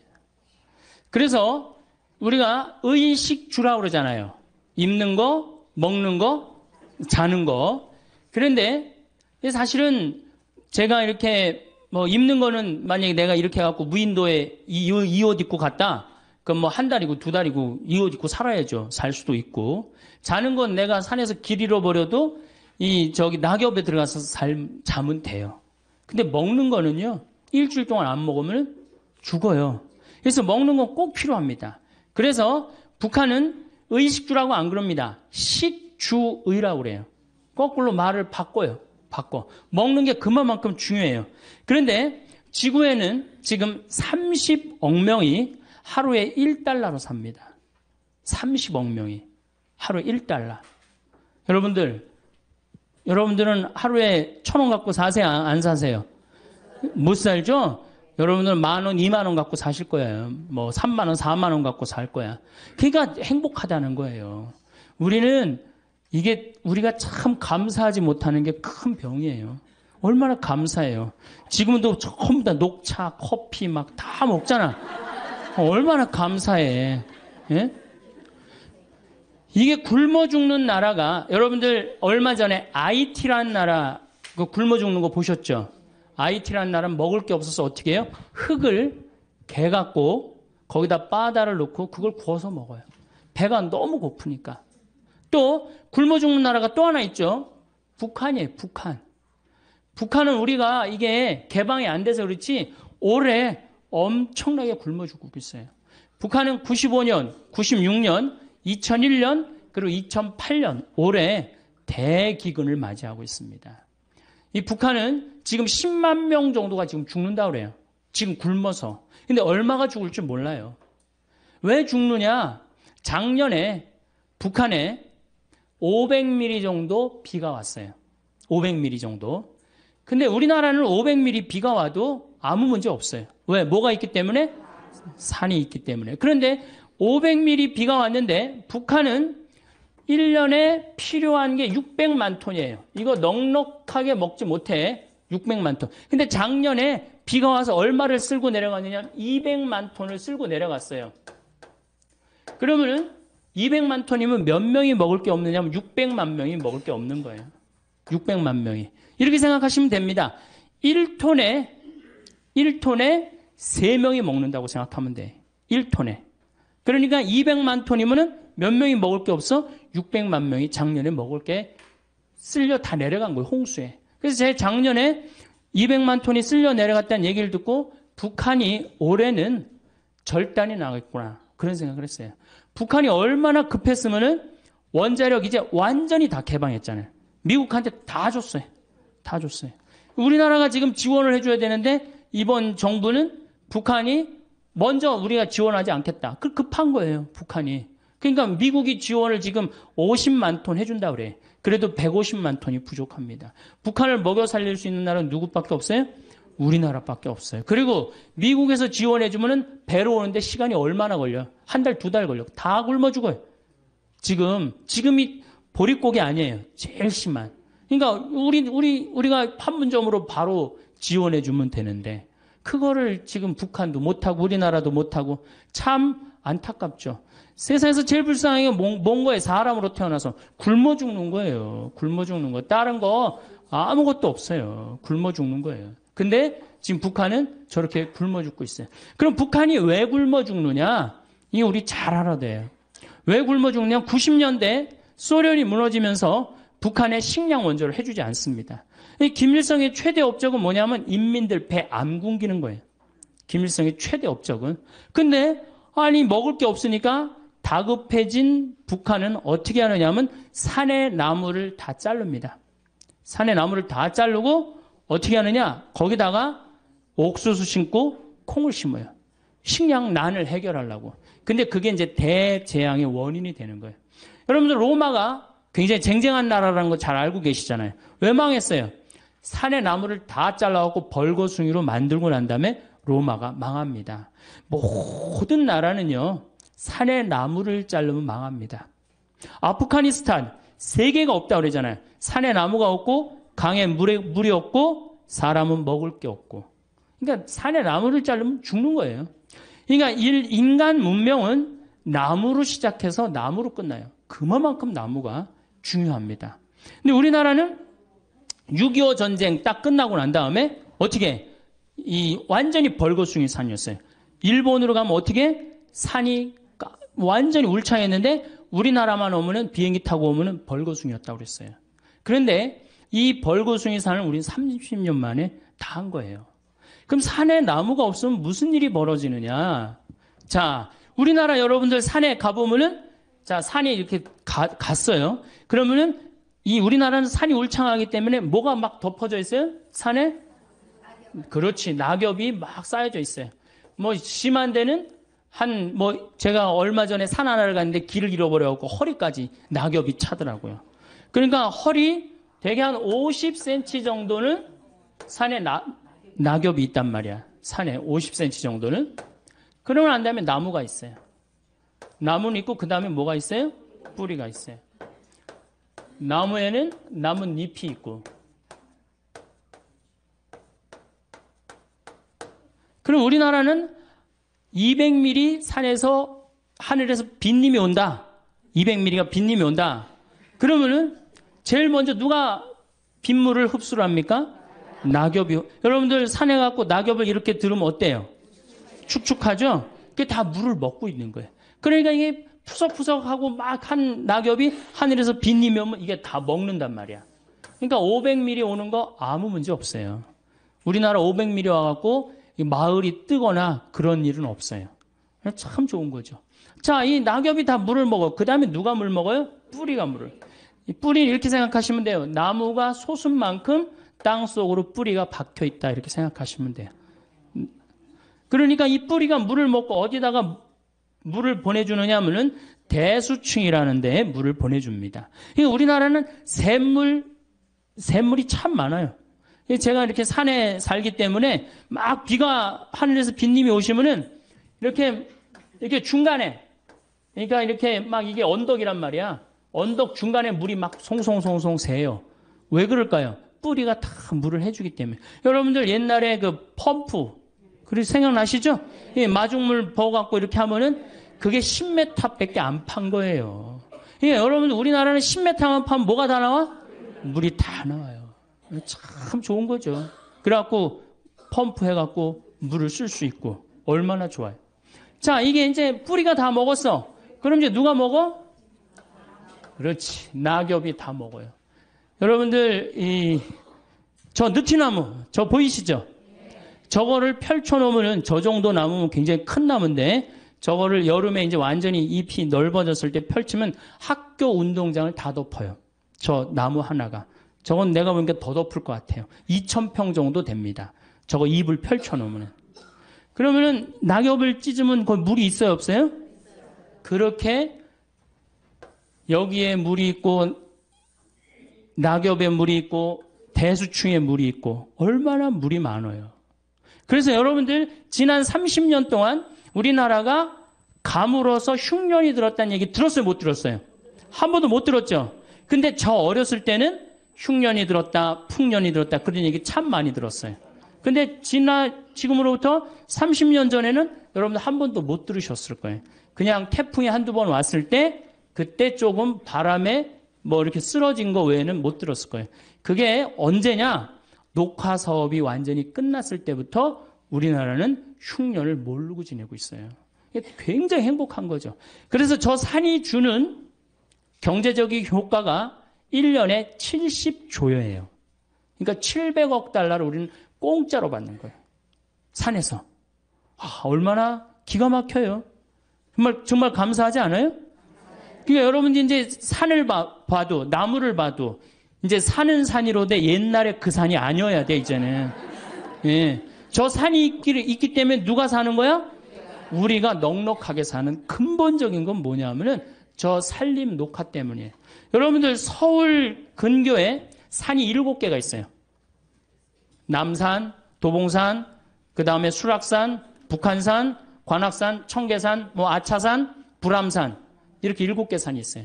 3개의 수도 가운데요. 이렇게 산으로 둘러싸여 있는 수도가 거의 없어요. 얼마나 아름다운 서울이 얼마나 아름다운지 사람들이 몰라요. 빌딩이 많긴 하지만은 오늘 또 어제 그제 빈님이 오셔갖고 얼마나 깨끗한지 오는데 여기 제가 이 북한산하고 도봉산 이렇게 앞쪽으로 왔거든요. 너무너무 아름답더라고요. 이 기가 막힌 정말 세계에서 이렇게 아름다운 데 없어요. 그 다음에 도시 한가운데 이렇게 큰 강이 흐르는 데가 어디 있어요? 로마 테베레 강이라고 있어요. 로마 한가운데 흐르는 강. 거짓말 조금 못해서 저 뒤에 수녀님 계신 데부터 요 정도밖에 안 흘러요. 강 넓이가. 세느강 아무리 넓다고 해도 요 2배밖에 안 돼요. 한강 2km예요.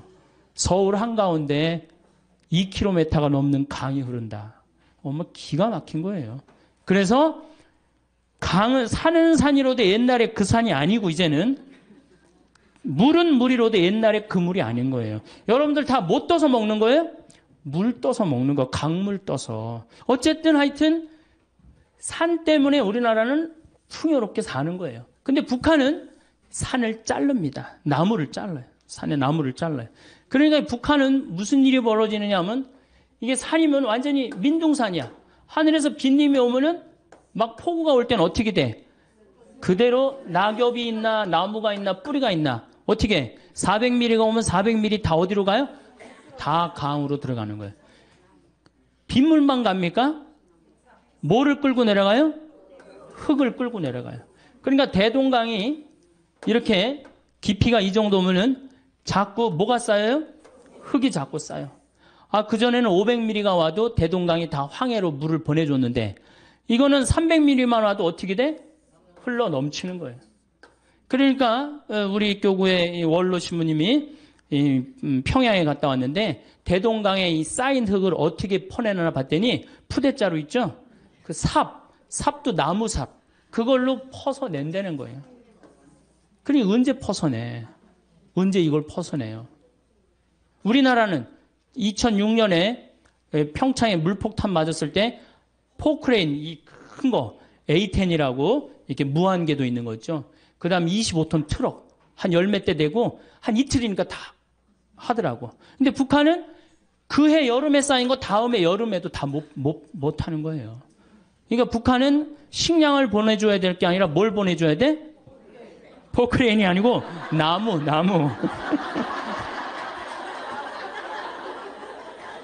포크레인을 보내주면 기름이 있어야지 포크레인을 쓰지.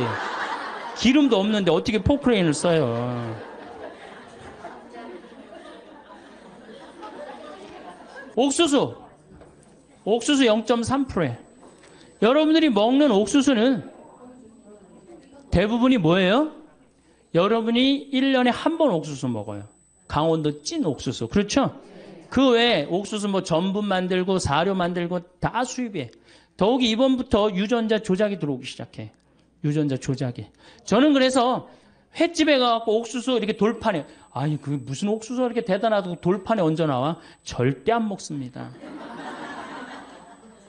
네, 강원도 사는 사람은 절대 안 먹습니다. 제가 한번 횟집에서 잠깐 그 회를 먹다가 식당 뒤쪽에 가봤어요. 깡통이 다 캘리포니아 산이에요. 거기에 이렇게 물에다 담아서 다 보내는 거예요. 그거 여러분들 내놓고 먹는 거예요. 이거 우리 게 없어요. 식탁에 우리 게 어디 있어요? 여러분들 된장, 간장, 콩 여기. 콩이 이제 10%인데 여러분들 시중에 유통되는 친환경적인 상표를 가지고 나온 거 원료를 한번 보세요. 다 호주산, 미국산이에요. 콩이. 네. 콩은 근데 여러분들 핵콩으로 메주를 만들고 핵콩으로 띄워야지 된장 맛이 제대로 나고 고추장 맛이 제대로 나는 거예요. 핵콩이 아니고 콩이 2년이 넘어가면요. 삶아도 불질 않아요. 삶아도. 저한테 많은 분들이 그런 얘기를 해요. 신부님 제가 청국장 띄워 먹는데 띄워서 먹는다. 그래서 건강에 좋다고. 아, 근데 청국장이 안 떠요. 이게 어떻게 된 거예요? 그거 국산이라고 샀는데 잘못 산 거죠. 그리고 해콩이라고 샀는데 잘못 산 거죠. 이게 국산 콩은 삶으면 한 5배 정도 불어요. 5배 정도. 그래갖고 그걸 으깨면은 그 메주도 잘 되고 청국장도 잘 뜨는 건데 수입은요, 삶아도 불질 않아요. 딱딱해진다는 얘기예요. 여기 나이 드신 분들 꽤 있으니까 많이 삶아보죠? 저는 1년에 뭐 한 100가마, 200가마 정도 콩을 삶는데 우리 동네 평창 콩은 또 약간 추운 지방에서 자라는 게 좋습니다. 그러니까 평창 이쪽 횡성 이쪽 콩이 참 좋은 거예요. 그걸로 삶아보면요, 이게 콩 삶아갖고 먹으면요, 정말로 달아요. 그렇게 좋아요. 근데 우리 거 다 포기하고 다 수입해서 먹는 거예요. 다 수입해서. 그러니까 우리 농산물을 사는 게 우리 지금 서울교구에도 우리 농촌 살리기 운동 본부 해갖고 명동에도 그 매장이 있고 본당마다 매장 있죠? 그거 사는 게 여러분들 독립운동 하는 거예요. 독립운동. 이제 우리가 우리 거를 포기하잖아요? 이제 석유도 없어. 먹을 것도 없어. 이 두 가지가 가장 중요한 건데 우리가 식량 주권을 포기하면 어떻게 돼요? 이번에 여러분 소고기 개방하면서 자존심 무지 상하지 않아요? 저는 자존심이 상해요. 아니 뭐 이제 내장, 뼈 이런 거 다 자기네들 안 먹는 거 꼬리 이런 걸 다 우리한테 보낸다는 거야. 자존심이 상해. 이게 주권의 문제. 그래서 뭐 사 먹고 안 사 먹고의 문제가 아니고 이건 주권의 문제예요. 그래서 우리 농산물을 우리가 사는 거 이게 주부들이 할 일이야. 근데 싸다고 어떻게 해? 전부 다 수입으로 우리 농산물이 조금 비싸다. 비싸게 뭐가 비싸? 여러분들 1년에 쌀 몇 가마 먹어요? 3가마면 반반 먹는 집 중에 하나인데. 제가 이렇게 물어보면요. 한 가마에서 한 가마 반 정도 먹어. 80kg. 한 가. 네, 2가마 먹는 집도 있고. 그럼 여러분들 2가마라고 칩시다. 그럼 쌀 한 가마에 15만 원 정도 하죠? 그러면은 2가마면 30만 원이에요. 그런데 유기농 쌀은 24만 원이에요. 자, 1년 내내 제일 중요한 밥을 먹는데 유기농 쌀 24만 원 그게 아까워서 그 유기농 쌀을 안 사고 3만 원, 4만 원짜리 하는 이 수입 쌀을 먹는다. 이게 머리가 없는 거죠. 생각이 없는 거죠. 1년에 한두 가마인데. 그리고 그걸 유기농을 우리가 먹으면은 우리 땅도 보존되고 농민도 살고 국민도 살고 얼마나 좋아. 그런데 애들 학원비는 30만 원, 40만 원 퍽퍽퍽 쓸데없는 거 정말로 쓸데없는 거 그걸 하면서 가장 중요한 먹는 거는 이게 15만 원, 24만 원 아깝다고 그것도 5만 원, 6만 원은 수입을 먹는다. 이 문제가 많죠. 문제가 많아요. 그러니까 누가 의식이 깨야 돼? 주부들 의식이 깨야 된다. 주부들 의식이. 그래서 제가 3년 전에 된장을 담그려고 우리 콩을 사러 다니는데 영월, 정삼, 평창 다 다니는데 50가마를 못 샀어요. 그만큼 우리 콩이 없는 거예요. 다 수입이에요. 다. 그러니까 여러분들이 우리 거라고 알고 먹는 것들도 우리 게 아닌 게 많아요. 특별히 소고기 20%야. 우리 평창에 이제 갈비집이 하나 있어요. 그래서 내가 저녁 7시, 8시 가면은요, 뭐라 그래? 신부님 다 떨어졌다는 거예요. 갈비집에 갈비가 다 떨어지. 우리는 경매를 받는데요. 평창 한우를. 그래갖고 떨어지는 날이 있는 거야. 근데 도시에 나와보면은 그 많은 사람들이, 그 많은 고깃집에서 그 늦은 시간까지 그 한우 고기라고 다 먹는 거 보면 신기해요. 80%가 수입이에요. 지금도. 이제 미국에서 들어오면 95%, 5%대로 떨어져요. 5%대로. 그러니 정말로 우리 한우, 소고기, 대한민국이 그래도 이제 먹고 살만 해갖고 쇠고기 좀 먹는다고 그랬는데 이 우리 고기가 하나도 없으니 참 문제죠. 그러니까 싸다고 들여온다. 이것도 좀 우리가 생각해 봐야 될 것 같아요. 얼마 전에 대통령께서 그런 말을 했어요. 우리나라도 일본처럼 1억짜리 소를 이제 생산해냈다고. 참 가슴 아픈 얘기예요. 왜냐하면 여러분들 1억짜리 소고기 먹으려면 얼마 들고 나가야지 4인 가족이 먹어요? 150만 원 들고 나가야지 먹어요. 여러분들 그럴 수 있어요, 없어요? 먹지 말라는 얘기지. 1억짜리 고기는. 아니면 광우병 위험이 있는 고기를 먹든지. 제일 좋은 건 뭐야? 우리 한우를 살리는 거예요. 아니, 한우뿐만 아니라 모든 걸 우리 거를 살리는 거예요. 여러분, 이스라엘은 식량 자급률이 100%입니다. 이스라엘 가보면요, 다 사막이에요. 근데 요르단강에만 거의 식량을, 농사를 져요. 그런데도 그 열악한 나라가 식량 자급률이 100%예요. 기부출을 형성해갖고. 2000년 동안 떠돌아다니면서 절대적으로 느낀 게 뭐예요? 먹는 거예요, 먹는 거. 그래서 이스라엘 사람들은 컴퓨터 만드는 것보다도 더 중요한 걸 뭐라고 생각해? 식량으로 생각해. 전쟁이 일어나면 컴퓨터 깨물어 먹을 수 있어요, 없어요? 먹을 수 없죠? 식량이 제일 중요한 거예요. 그래서 이스라엘 사람들은 평지에 아파트를 안 짓습니다. 평지에. 그래갖고 사람들이 물어봐. 왜 당신들은 평지 아파트 안 짓고 다 언덕에 짓느냐? 저 평지는 우리 식량 나올 거의 터전이다. 근데 우리나라 어떻게 돼요? 평지만 보면 아파트를 짓는 거예요. 정말로. 평지. 그러니까 식량에 대한 정책의 개념이 없는 거죠. 우리가 사다 먹으면 된다고요? 여러분들, 우리나라가 IMF 터졌을 때 제가 본당 신부할 때 돼지 농사 짓는 사람들 다 망했어요. 왜? 사료가 폭등하잖아요. 다 수입하기 때문에. 그러니까 식량은 외부의 영향을 너무너무 많이 받아요. 올해도 마찬가지. 올해도 33개 나라가 먹을 게 없는 거야. 필리핀이 우리나라처럼 식량을 포기합니다. 올해 필리핀 먹을 걸 50만 톤을 못 샀다는 거예요. 그럼 150만 명이 먹을 게 없는 거예요. 얼마나 불행해요.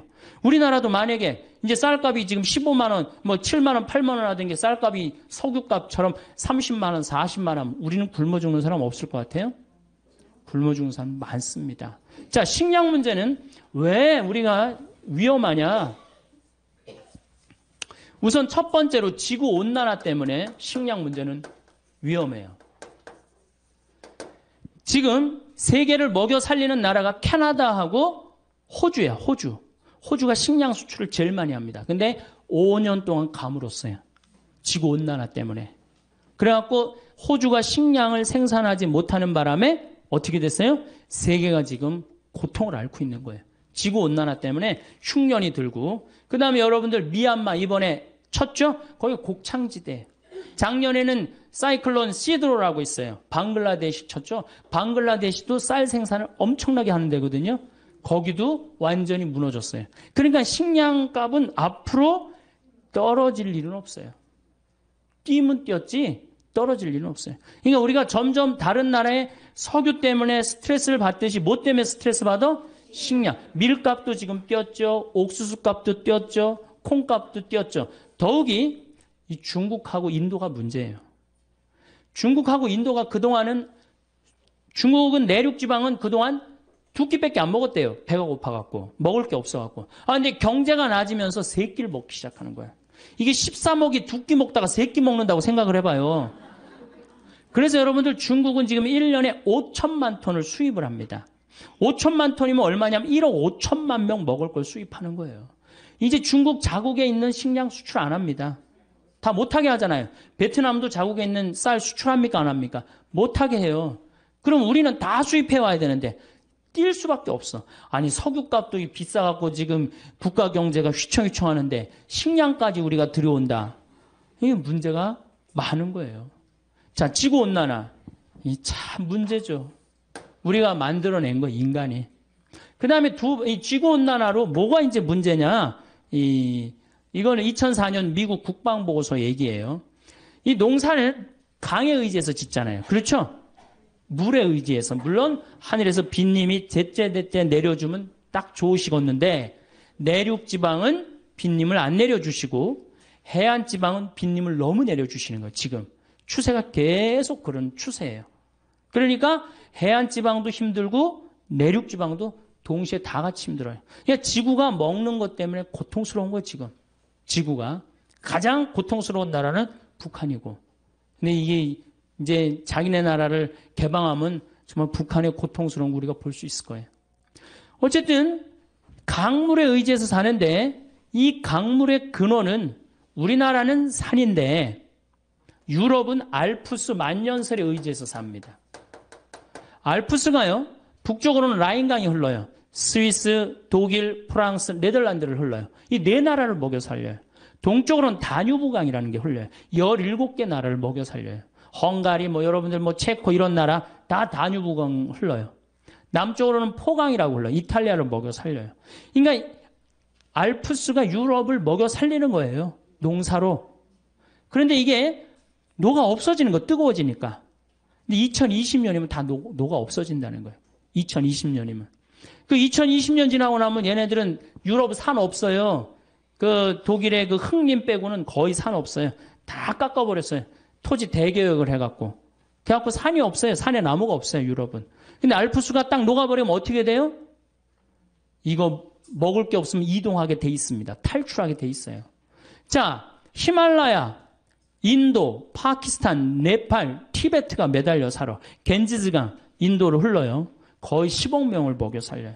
근데 여기도 작년에도 막 그 히말라야 만년설이 녹아갖고 홍수가 일어난다 그랬잖아요. 왜 홍수가 일어나요? 산이 이렇게 있어. 그러면 이런 데는 호수가 있는 거야. 근데 막 녹아내리니까 이게 어떻게 돼요? 넘치면서 홍수가 되는 거예요. 그래서 수십 명씩, 수백 명씩 죽잖아요. 그러니까 막 녹아내리는 거예요. 이것도 2020년이면 다 녹아 없어진다는 거예요. 킬리만자로. 아프리카는 킬리만자로가 있어요. 근데 아프리카는 제가 작년에 킬리만자로에 갔다 왔는데 다 녹아 없어졌어요. 이제 만년설이라고 할 수가 없어요. 끄트머리 조금 남아있어요. 산이 이렇게 있으면 요렇게 남아있어요. 요렇게. 제 책 그 어디로 가야 하나라는 그 환경 에세이 거기에 제가 찍은 사진을 킬리만자로 찍은 사진을 했는데 요만큼 남아있어요. 그러니까 아프리카는 지금 어떤 땅이 돼? 고통의 땅이 돼 있잖아요. 소말리아, 케냐, 이디오피아, 동북지방이라고 그러는데 여기는 비가 30년 동안 안 옵니다. 30년 동안 안 와갖고 애들이 너무너무 목이 마르. 그럼 어떻게? 자기 오줌을 받아 먹어요. 너무너무 목이 마렸기 때문에. 지금 우리가 이 너무 좋은 여건에서 살아갖고 지구가 얼마나 병들고 힘들어하는지 우리는 잘 모르는데 조금만 여기저기 돌아다녀 보면요. 얼마나 지구는 지금 이게 거의 정말 생명체가 완전히 망가지고 있는 거예요. 우리는 다행히 대한민국에 살아갖고 그것도 나무 만년설에 의지 안 하고 어디 의지하고 살아? 나무에 사는데 나무가 어떻게? 울창하단 말이야. 정말로 감사한 거죠. 정말로 살기 좋은 나라. 여러분들 감사해야 돼요. 대한민국에 사는 거. 감사하세요? 네. 자, 그 다음에 중국은 텐산 산맥이라고 있어요. 텐산. 거기에 3억 명이 매달려 살아요. 그 다음 이 미국, 캐나다는 로키 산맥이 있어요. 남미는 안데스 산맥이 있어요. 근데 이게 2020년이면 지구가 뜨거워져서 다 녹아 없어진다는 거예요. 2020년이면 다 녹아 없어지면 이때 핵전쟁이 일어난다는 거예요. 이게 2004년 미국 국방보고서 내용이에요. 아니 환경 난민들이 생기면은 우리나라로 막 밀고 올 거 아니야. 산 많은 그 우리나라 어떻게 다 그냥 당해요? 그러니까 일본, 대만, 우리나라 이런 나라들은 핵을 쓴다는 거예요. 그게 참 무서운 얘기. 제 얘기가 아니라 미국 국방보고서 얘기예요. 그만큼 2020년 몇 년 남은 거예요? 12년 남은 거예요.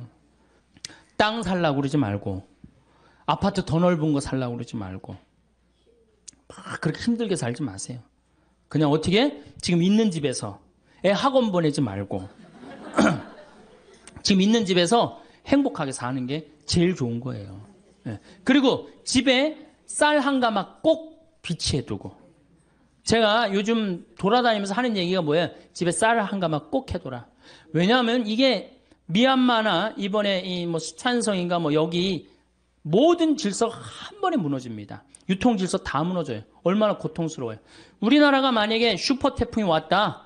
슈퍼 태풍이 왔고 서해안으로 재수없이 밀고 들어왔고 서울을 쳤다. 그러면 여러분들 유통 질서 무너지면은 얼마나 먹을 게 남아 있을 것 같아요? 여러분들 막 유통 질서가 무너졌어. 그럼 집에 여러분들 얼마나 먹을 거 있을 것 같아? 며칠? 한 달이나 하는 집이 있어요? 조사를 해보니까 2주 이상 넘기는 집이 없어요. 2주 이상. 그러니까 쌀 한 가마씩 오늘 집에 갖고 한 가마씩 다 사다가 놔둬요. 그리고 고추장, 된장 이렇게 좀 사놓고 그래갖고 갑자기 유통질서 무너졌을 때 어떻게? 밥 줘서 고추장 비벼 먹고 전심 땐 된장 비벼 먹고 이렇게 하셔야 돼요. 자, 보십시오. 우리나라 지금 저 산에 있는 저수량이 180억 톤이에요. 180억 톤이라 그러면 팔당댐 아시죠? 팔당댐이 저수량이 정확하게 2억 7,500만 톤이에요. 그러니까 팔당댐 몇 개가 있는 거야? 60개가 우리는 어디에 있어요? 산에 있는 거예요. 2020년에 가장 경쟁력이 있는 나라는 어느 나라? 대한민국이에요. 에너지만 좀 절약하고 식량만 우리가 확보되면요, 우리나라 정말로 살기 좋은 나라예요. 국민들 성실하고 물건 잘 만들고 애들 착하고 얼마나 좋아요. 자, 두 번째 식량 위기의 두 번째 이유 중에 하나는 뭐냐면 경제 개발이에요. 이게 세계가 경제 개발을 하면은 참 좋아야 되는데 이게 경제 개발을 하는 바람에 인도나 중국이 농업을 포기하고 공업으로 돌아간단 말이에요. 그러니까 자꾸 식량이 줄어드는 거예요. 하여튼 인도하고 중국 제일 머리 아픈 나라예요. 근데 인도 같은 경우는 뉴델리가 있고 올델리가 있는데요. 우리가 인도 하면은 우리나라 사람들이 중국 굉장히 한동안 무시했죠. 못 사는 나라라고. 근데 지금 무섭게 지금 하고 지난번에 성화할 때 데모하는 거 봐요. 다른 나라에서. 그런데 더 무서운 나라는 인도예요. 인도는요, 영어를 써요. 그리고 인도가요, 학구열이 우리나라보다 더 높습니다. 예. 그리고 이 뉴델리 가보면은요, 우리나라 테헤란로보다 훨씬 더 나요. 그러니까 인도가 이게 또 우리나라는 지금 인도한테 벌써 밀렸어요. 경제 규모에서 벌써 밀렸어요. 그래서 우리나라가 13위로 밀려났어요. 인도 때문에. 인도 무서운 나라예요. 근데 얘네들이 안 먹다가 막 먹기 시작하는 거예요. 그러니 이게 경제 개발 때문에 이게 식량의 위기가 온단 말이에요. 세 번째, 석유가 폭등 때문입니다. 석유값이 폭등하니까 바이오 에너지를 써요. 바이오 에너지. 옥수수에서 기름을 추출해갖고, 콩에서 기름을 추출해갖고 쓰니까 옥수수값하고 콩값이 뛰어야 안 뛰어요? 엄청나게 뛰는 거죠. 그러니까 한번 생각해 보세요. 지구온난화를 우리가 거부할 수 있는 것도 아니고 경제개발을 거부할 수 있는 것도 아니에요. 그렇다고 석유값이 떨어질 리도 없어요. 물론 떨어지겠죠. 한 번은 떨어질 거예요. 뭐 이렇게 피크를 찍었다가 그게 200달러면 안 되고 제 바람은 한 130, 한 1달러에서 딱 찍고 떨어지면은 우리나라가 괜찮은데 만약에 150달러까지 올라가면은 이거 정말로 보통 신경 써야 되는 거 아닙니다. 그 다음에 네 번째, 인구가 너무 많아. 지금 인구가 69억 명이에요. 69억 명. 아니, 지구는 예수님 태어났을 때 몇 명이에요? 2억 5천만 명에서 지구 전체. 예수님 태어났을 때 5억 명 되는데 1650년에 5억 명이 됐어요. 그 다음에 10억 명이 되는데 1850년에 10억 명이 됩니다. 25억 명이 되는데 1950년에 20억 명이 돼요. 그런데 40억 명이 되는 데는 1980년에 40억 명이 돼요. 30년 만에 배가 되는 거예요. 그러니까 이게 엄청나게 인구가 많은 거예요. 인구는 늘어나는데 지구는 늘어나요? 안 늘어나요? 안 늘어나죠? 그 다음에 여러분들 올해 쌀값 뛰기로 다 약속이 돼 있었어요. 왜 쌀값이 뛰기로 약속이 돼 있었느냐면 2007년을 정점으로 해서 곡물 생산이 떨어집니다. 2010년에 가서는 쌀 생산이 얼마나 줄어드느냐? 무려 1억 500만 톤이 줄어들어요. 그럼 아까 제가 말씀드렸죠. 1억 500만 톤이면 3억 명이 먹을 게 없는 거예요. 2010년에 가면. 그러니까 2007년까지는 쌀이 남아 돌았었어요. 사실은. 근데 2008년부터 쌀이 줄어들기 시작하는 거예요. 그럼 2010년에 가면 3억 톤이 모자란다면은 앞으로 우리 쌀값이 뛸 것 같아요? 안 뛸 것 같아요? 근데 우리가 FTA 미국이랑 체결해갖고 시장을 열면은 어떻게 돼요? 안 되는 거예요. 이 식량은요, 이거는 주권이라고 그래요, 주권. 그래서 우리 농산물을 사먹는 거는 뭐 하는 거야? 독립운동하는 거예요. 자, 여러분들 이제는 우리 농산물을 이렇게 그냥 사먹는 게 아니고 내가 독립운동을 해야지. 내가 독립투사다. 그리고 우리 농산물을 사먹어야 돼. 조금 비싸더라도. 아, 이제 먹고 살기 힘든데 그 애들 학원만 안 보내면 다 됩니다. 네. 우리나라 애들 학원으로 내보내는 돈 너무너무 많아요. 네. 네. 학원으로만 안 내보내면 그 돈 비싼 거 사 먹으면 우리 농촌 정말로 살기 좋고 여러분들도 살기 좋은 나라 만들 수 있어요. 2020년에 갖고 경쟁력이 가장 강한 나라는 전 대한민국이라고 생각해. 대한민국. 왜? 산에 나무가 많기 때문에. 이게 현신규 박사라고 유명한 분이에요. 여러분들 처음 들어보죠? 이분이요. 장영실 뭐 옛날에 우리 역사 전체 10대 과학자 중에 한 분이에요. 이분이 산에 나무를 이렇게 심은 거예요. 아주 투신을 해갖고. 그러니까 우리나라는 곳곳에 아주 훌륭한 분들이 많아요. 이 유명한 일화가 있잖아요. 이스라엘에서 우리나라가 산림 녹화하려고 이스라엘 사람들을 불러서 이스라엘도 우리나라처럼 산림 녹화를 굉장히 열심히 하는 나라예요. 1500년 동안 아랍 국가가 이스라엘의 나무를 다 자릅니다. 근데 48년에 독립을 하고 산의 나무를 엄청나게 심고 있어요, 지금. 한국에 와봐갖고 이 나라를 왜 날 불렀느냐, 이렇게 여건이 좋은 나라를. 우리나라가 지난 30년 동안 완전히 녹화가 끝나고 지금부터는 이제 경제림을 심을 수가 있어요. 처음엔 어떻게? 막 심어야 돼요. 처음부터 경제림이 자랍니까?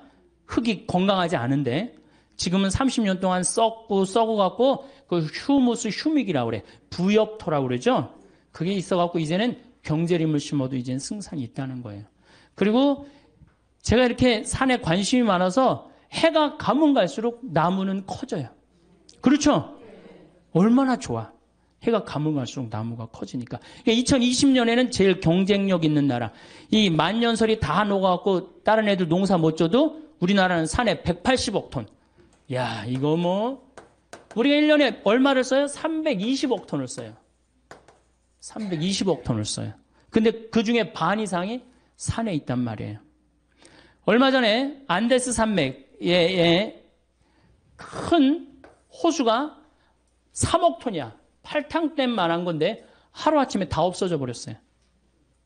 자고 일어나니까 호수가 없어졌어. 왜냐하면 이게 얼음으로 이렇게 막고 있었는데 더워갖고 이게 뚫린 거예요. 녹아갖고. 그래갖고 하루아침에 싹 빠져나갔어요. 그러니 다른 나라들은 정말로 지금 전쟁이에요, 전쟁. 우리나라는 지금 여러분들 북한이 산림의 30%를 훼손해갖고 지금 저렇게 고통스러운 거예요. 그런데 아마존도 지금 30%가 훼손이 됐어요. 그러니까 지구가 고통스러울 거라는 거죠. 자, 이제 2시간에 걸쳐서 제가 아주 중요한 얘기를 했습니다. 우리나라는 석유 에너지가 없는 나라예요. 그렇기 때문에 우리는 뭐 해야 돼? 절약해야 돼요. 절약해야 돼. 에너지 절약해야 돼. 지금 사당동 깜깜해야 돼요. 명동 밤에 깜깜해야 돼. 네. 다 뭐해? 그 시간에 다 집에 들어가갖고 가족이랑 대화하고 텔레비도 안 보고 이야기하고 책 읽고.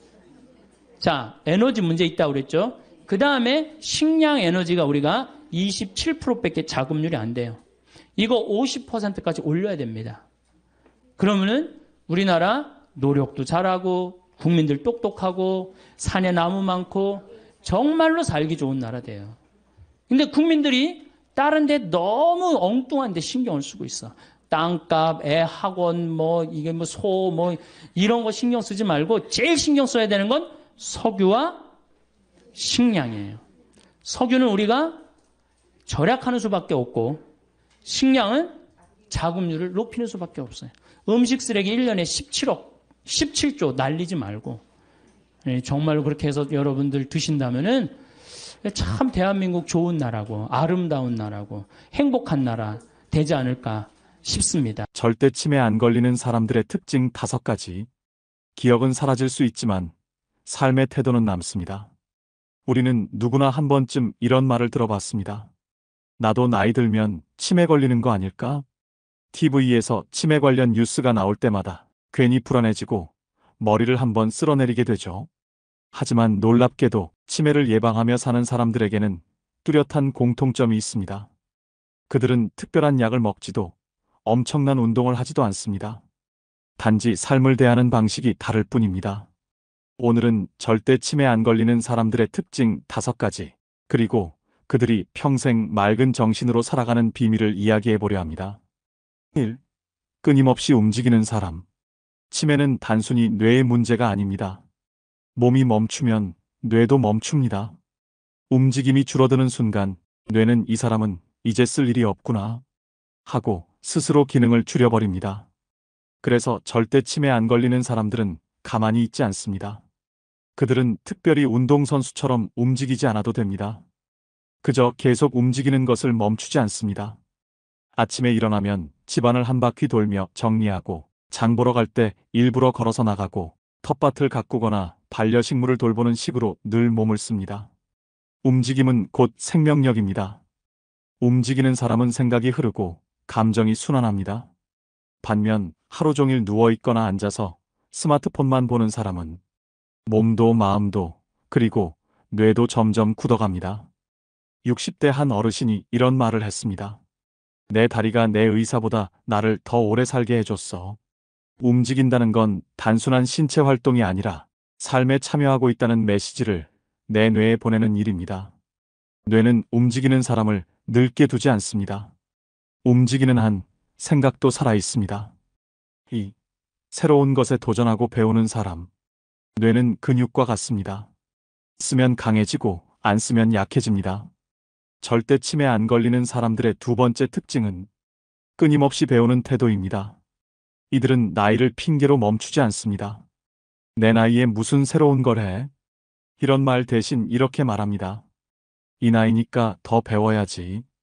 그들은 새로운 악기를 배우거나 스마트폰으로 사진을 찍어보거나 요리를 배우거나 외국어에 도전합니다. 중요한 건 결과가 아니라 도전 그 자체입니다. 70세에 피아노를 배우기 시작한 분이 있었습니다. 처음엔 손이 굳고 악보가 어려워서 몇 번이나 포기하고 싶었다고 합니다. 하지만 그분은 이렇게 말했습니다.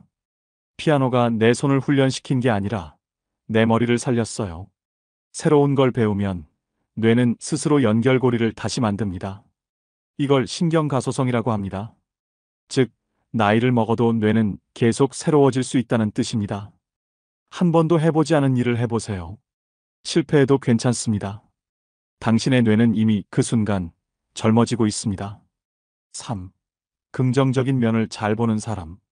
치매는 단순히 뇌세포가 죽는 질병이 아닙니다. 그건 마음이 굳어버린 병이기도 합니다. 절대 치매 안 걸리는 사람들의 공통점은 마음이 부드럽다는 겁니다. 그들은 늘 세상의 긍정적인 면을 봅니다. 예를 들어 비가 오면 이렇게 말하죠. 오늘은 공기가 깨끗하겠네. 반면 부정적인 사람은 또 비야. 귀찮아 죽겠네. 이 차이가 사소해 보이지만 뇌는 긍정적인 생각을 할 때마다 도파민과 세로토닌을 분비합니다. 이 2가지는 뇌세포를 보호하고 기억력을 유지하는 데 중요한 역할을 합니다. 반대로 부정적인 감정, 분노, 원망은 코르티솔이라는 스트레스 호르몬을 분비합니다.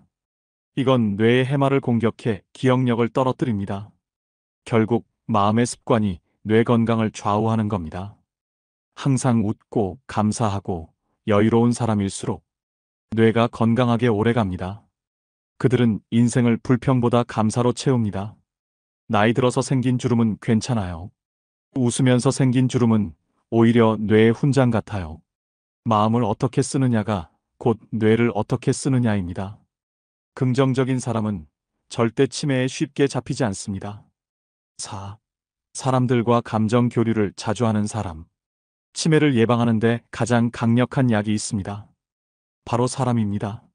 사람과 대화하고 웃고 공감하는 시간은 뇌의 여러 부위를 동시에 활성화시킵니다.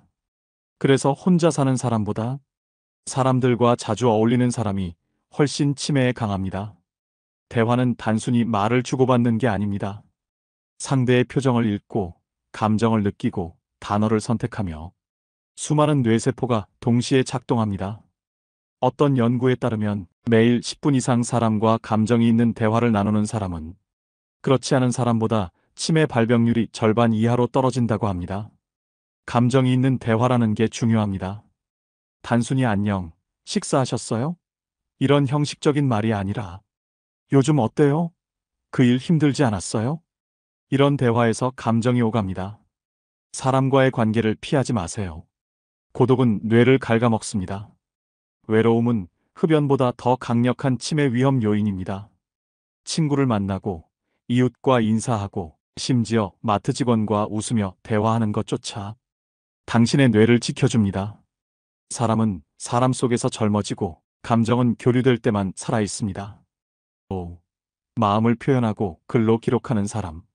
마지막 5번째, 절대 치매 안 걸리는 사람들은 마음을 글로 표현하는 사람입니다. 감정을 억누르고 참고만 사는 사람은 내면의 에너지가 막히면서 뇌도 피로해집니다. 하지만 감정을 표현하면 그 순간 마음이 정리되고 뇌의 긴장도 풀립니다. 특히 글로 쓰는 행위는 뇌 전체를 자극합니다. 생각을 문장으로 바꾸는 과정에서 언어 영역, 기억 영역, 감정 영역이 동시에 작동하기 때문입니다. 일기를 써보세요. 대단한 글이 아니어도 좋습니다. 오늘 기분이 좋았다. 누군가의 말에 상처를 받았다. 이렇게 솔직하게 적어보는 것만으로도 뇌는 정리됩니다.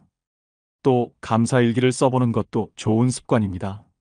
매일 하루를 마칠 때 오늘 고마웠던 일 3가지를 적어보세요. 이건 단순히 감정 훈련이 아니라 뇌를 긍정적으로 재프로그래밍하는 작업입니다.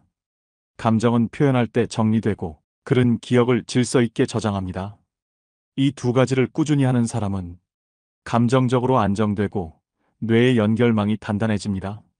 글쓰기는 치매 예방을 넘어 삶을 건강하게 만드는 최고의 습관입니다. 마무리 치매를 막는 건 약이 아니라 삶의 태도. 다시 정리해 봅시다.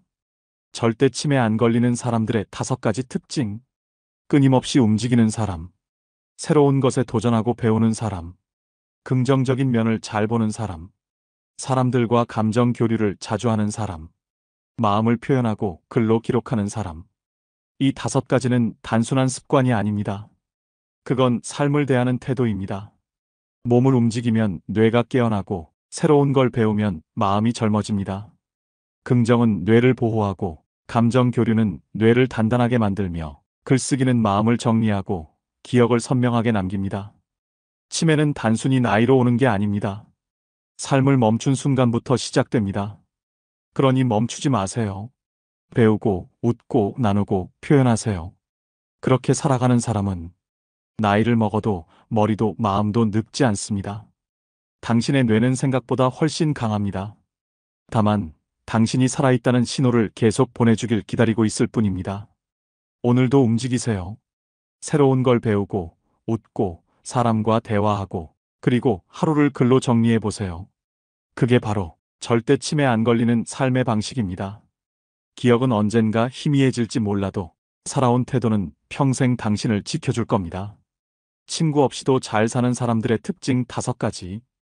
혼자라는 건 결핍이 아니라 이제야 내 인생이 나답게 정리되는 시간이다. 나이가 들수록 사람과의 관계는 점점 어려워집니다. 젊을 땐 그렇게 많던 친구들이 어느새 연락이 뜸해지고 어떤 이는 떠나고 어떤 이는 멀어집니다. 예전엔 그런 변화가 서운하고 외로웠는데 이제는 조금 다르게 느껴집니다. 아, 인생의 친구는 결국 나 자신이구나.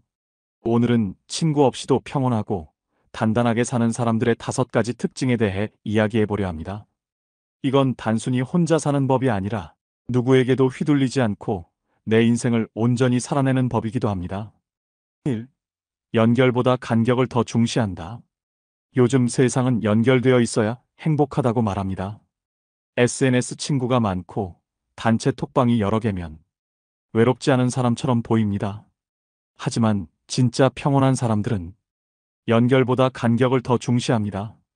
예를 들어 경기도 남양주에 사는 63세 윤정희 씨는 한때 마을에서 인매광이라 불렸습니다. 매일 모임이 있었고 동창회, 봉사 모임, 여행 모임까지 빠지지 않았죠. 그런데 몇 년 전 건강이 나빠지면서 억지로 사람을 만나던 일상을 멈췄다고 합니다. 그때 깨달았어요. 사람과 어울리는 게 즐거운 게 아니라 그냥 혼자 있으면 이상해 보일까봐 억지로 다닌 거였더라고요. 지금은 하루 대부분을 혼자 보냅니다. 아침엔 커피 한 잔 마시며 라디오를 듣고 점심엔 텃밭 가꾸고 저녁엔 일기 쓰면서 하루를 정리합니다. 그렇게 지내면서 오히려 마음이 훨씬 편해졌다고 합니다. 간격은 단절이 아닙니다. 그건 내 시간을 지키는 거리입니다.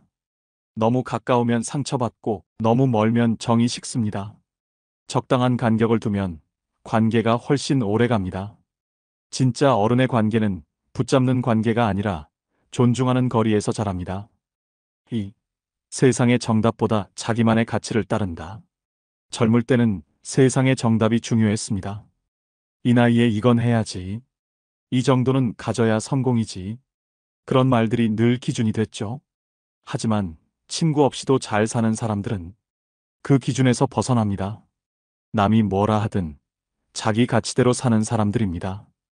예를 들어 58세의 김동수 씨는 30년 넘게 다닌 회사를 그만두고 시골로 내려가 목공을 시작했습니다. 주변에서는 다 말렸습니다. 지금 나이에 그게 뭐가 되겠냐? 괜히 외롭고 후회할 거야. 하지만 그는 웃으며 말합니다. 회사 사람들과 매일 마주칠 때보다 나무랑 있는 지금이 훨씬 덜 외롭습니다. 그는 자신이 진짜 좋아하는 일을 하며 혼자 있는 시간의 소중함을 깨달았습니다. 이처럼 자기 가치를 따라 사는 사람은 누가 옆에 있든 없든 흔들리지 않습니다. 또 다른 예로 65세의 정미라 씨는 남편을 일찍 떠나보내고 혼자가 됐습니다. 처음엔 사람들을 붙잡고 외로움이 무서워 매일 모임을 찾아다녔다고 합니다. 그런데 어느 날 문득 깨달았답니다. 아무리 사람들 틈에 있어도 내 안이 비어 있으면 외롭더라고요. 그때부터 내 인생의 기준을 새로 세웠습니다. 매일 아침 일어나면 자신에게 물어본답니다. 오늘 나는 뭐 하면 좋을까? 그 질문 하나가 삶의 중심이 됐습니다. 누군가의 시선이 아니라 자기 마음의 방향으로 사는 사람, 그게 진짜 외롭지 않은 사람입니다. 3. 위로를 받는 자신만의 방법이 있다. 친구 없이도 잘 사는 사람들의 공통점, 바로 자기만의 위로법이 있다는 겁니다. 이 사람들은 남에게 기대지 않습니다. 외로울 때, 힘들 때 스스로 자신을 다독일 줄 압니다. 서울에서 혼자 사는 70세의 이선자 씨는 남편을 먼저 보내고 난 뒤로 많은 밤을 울며 보냈다고 합니다. 친구들도 처음엔 자주 찾아왔지만 시간이 지나면서 하나둘 멀어졌습니다. 그녀는 결국 스스로를 위로하는 법을 배웠습니다. 밤마다 잠이 안 와서 라디오를 들었어요. 익숙한 목소리 하나가 그렇게 따뜻하더라고요. 이후로 선자 씨는 매일 저녁 라디오에 사연을 보내기 시작했습니다. 누가 읽어주든 아니든 상관없었습니다. 그 시간에 마음을 글로 풀어내는 게 스스로를 치유하는 일이 되었죠. 또 어떤 분은 그림을 그리고 어떤 분은 글을 쓰거나 노래를 합니다. 그게 돈이 되지 않아도 누구에게 보여주지 않아도 괜찮습니다. 왜냐하면 그건 자기 마음을 달래는 대화의 시간이기 때문입니다. 이 사람들은 누가 나를 이해해 주길 바라지 않습니다. 그 대신 내가 나를 이해해 주면 충분하다고 생각합니다. 이게 바로 혼자서도 견디는 힘, 자기 위로의 기술입니다. 4. 친구라는 개념 자체에 덜 집착한다. 나이 들수록 이런 말 한 번쯤 하게 됩니다. 이젠 친구도 다 필요 없어. 그 말에는 서운함도 포기도 들어있지만 사실 그 이면에는 이해가 숨어 있습니다. 사람은 변하고 관계는 흘러간다. 그걸 받아들이면 훨씬 편해진다. 전북 익산에 사는 67세의 박영자 씨는 40년 지기 친구와 다툰 뒤 1년 넘게 연락을 끊고 지냈습니다. 그동안 속이 많이 상했지만 어느 날 이런 생각이 들었다고 합니다. 그 친구가 나한테 나쁜 사람인 건 아니었어요. 그냥 이제 서로 인생의 방향이 달라진 거죠. 그 후로 영자 씨는 친구에게 집착하지 않았습니다. 필요할 땐 연락하고, 그렇지 않으면 서로의 인생을 존중하는 거리에서 바라봅니다. 또 다른 분, 60대 중반의 오정철 씨는 이제는 진짜 친구보다 편한 이웃이 더 좋다고 말합니다. 친구는 기대가 많아서 서운해지는데 이웃은 그냥 인사만 해도 고맙잖아요. 그 말이 참 와닿습니다. 나이가 들수록 사람 관계는 깊이보다 가벼운 온기가 중요합니다. 친구에 대한 집착을 내려놓는다는 건 관계를 포기하는 게 아닙니다. 그건 인생의 중심을 타인에게서 나에게로 옮기는 일입니다. 누군가와의 관계보다 나 자신과의 관계를 회복할 때 진짜 평온이 찾아옵니다. 5. 심심함을 창조의 씨앗으로 쓴다. 마지막 특징입니다. 친구 없이 잘 사는 사람들은 심심함을 견딜 줄 압니다. 요즘은 조금만 심심해도 스마트폰을 켜죠. 영상 보고 채팅하고 계속 자극을 찾습니다. 하지만 혼자서 잘 사는 사람들은 그 심심함을 창조의 시간으로 바꿉니다. 대전의 72세 이광호 씨는 퇴직 후 할 일이 없어 처음엔 하루가 너무 길었다고 합니다. 그때부터 취미로 나무 공예를 배우기 시작했어요. 처음엔 그냥 심심해서 시작했는데 지금은 동네 작은 공방을 차렸습니다. 혼자 있으니까 손이 바빠졌어요. 마음이 쓸쓸할 틈이 없어요. 또 어떤 분은 매일 새벽에 글을 씁니다. 이 시간엔 아무도 나한테 말 안 걸잖아요. 그래서 내 생각이 제일 잘 들려요. 심심함은 비어있는 게 아닙니다. 그건 나에게로 돌아오는 시간입니다. 그 고요함 속에서 새로운 아이디어가 자라고 잊고 있던 감정이 피어납니다. 혼자 있을 때 생각이 깊어지고 그 생각이 나를 성장시킵니다. 세상과 잠시 떨어져 있을 때 우리는 오히려 더 나답게 살아갑니다. 마무리 혼자는 고립이 아니라 회복이다. 이제는 알겠습니다. 혼자라는 건 불행이 아니라 회복의 과정입니다. 친구 없이 잘 사는 사람들은 외로움을 참는 게 아니라 그 외로움 속에서 자신을 다시 만나는 사람들입니다. 다시 정리해보면 1. 연결보다 간격을 중시하고 2. 세상의 정답보다 자기 가치를 따르며 3. 스스로를 위로할 줄 알고 4. 친구에 집착하지 않고 5. 심심함을 창조의 시간으로 씁니다. 이 5가지는 인생의 후반부를 평온하게 만드는 지혜입니다. 친구가 없다고 해서 인생이 허전한 게 아닙니다. 이제는 그 빈자리를 나 자신으로 채울 시간입니다. 혼자 있는 시간은 쓸쓸함이 아니라 성숙의 증거입니다. 사람이 많을 땐 시끄러워서 내 목소리가 안 들리고 혼자 있을 땐 조용해서 내 마음이 들린다.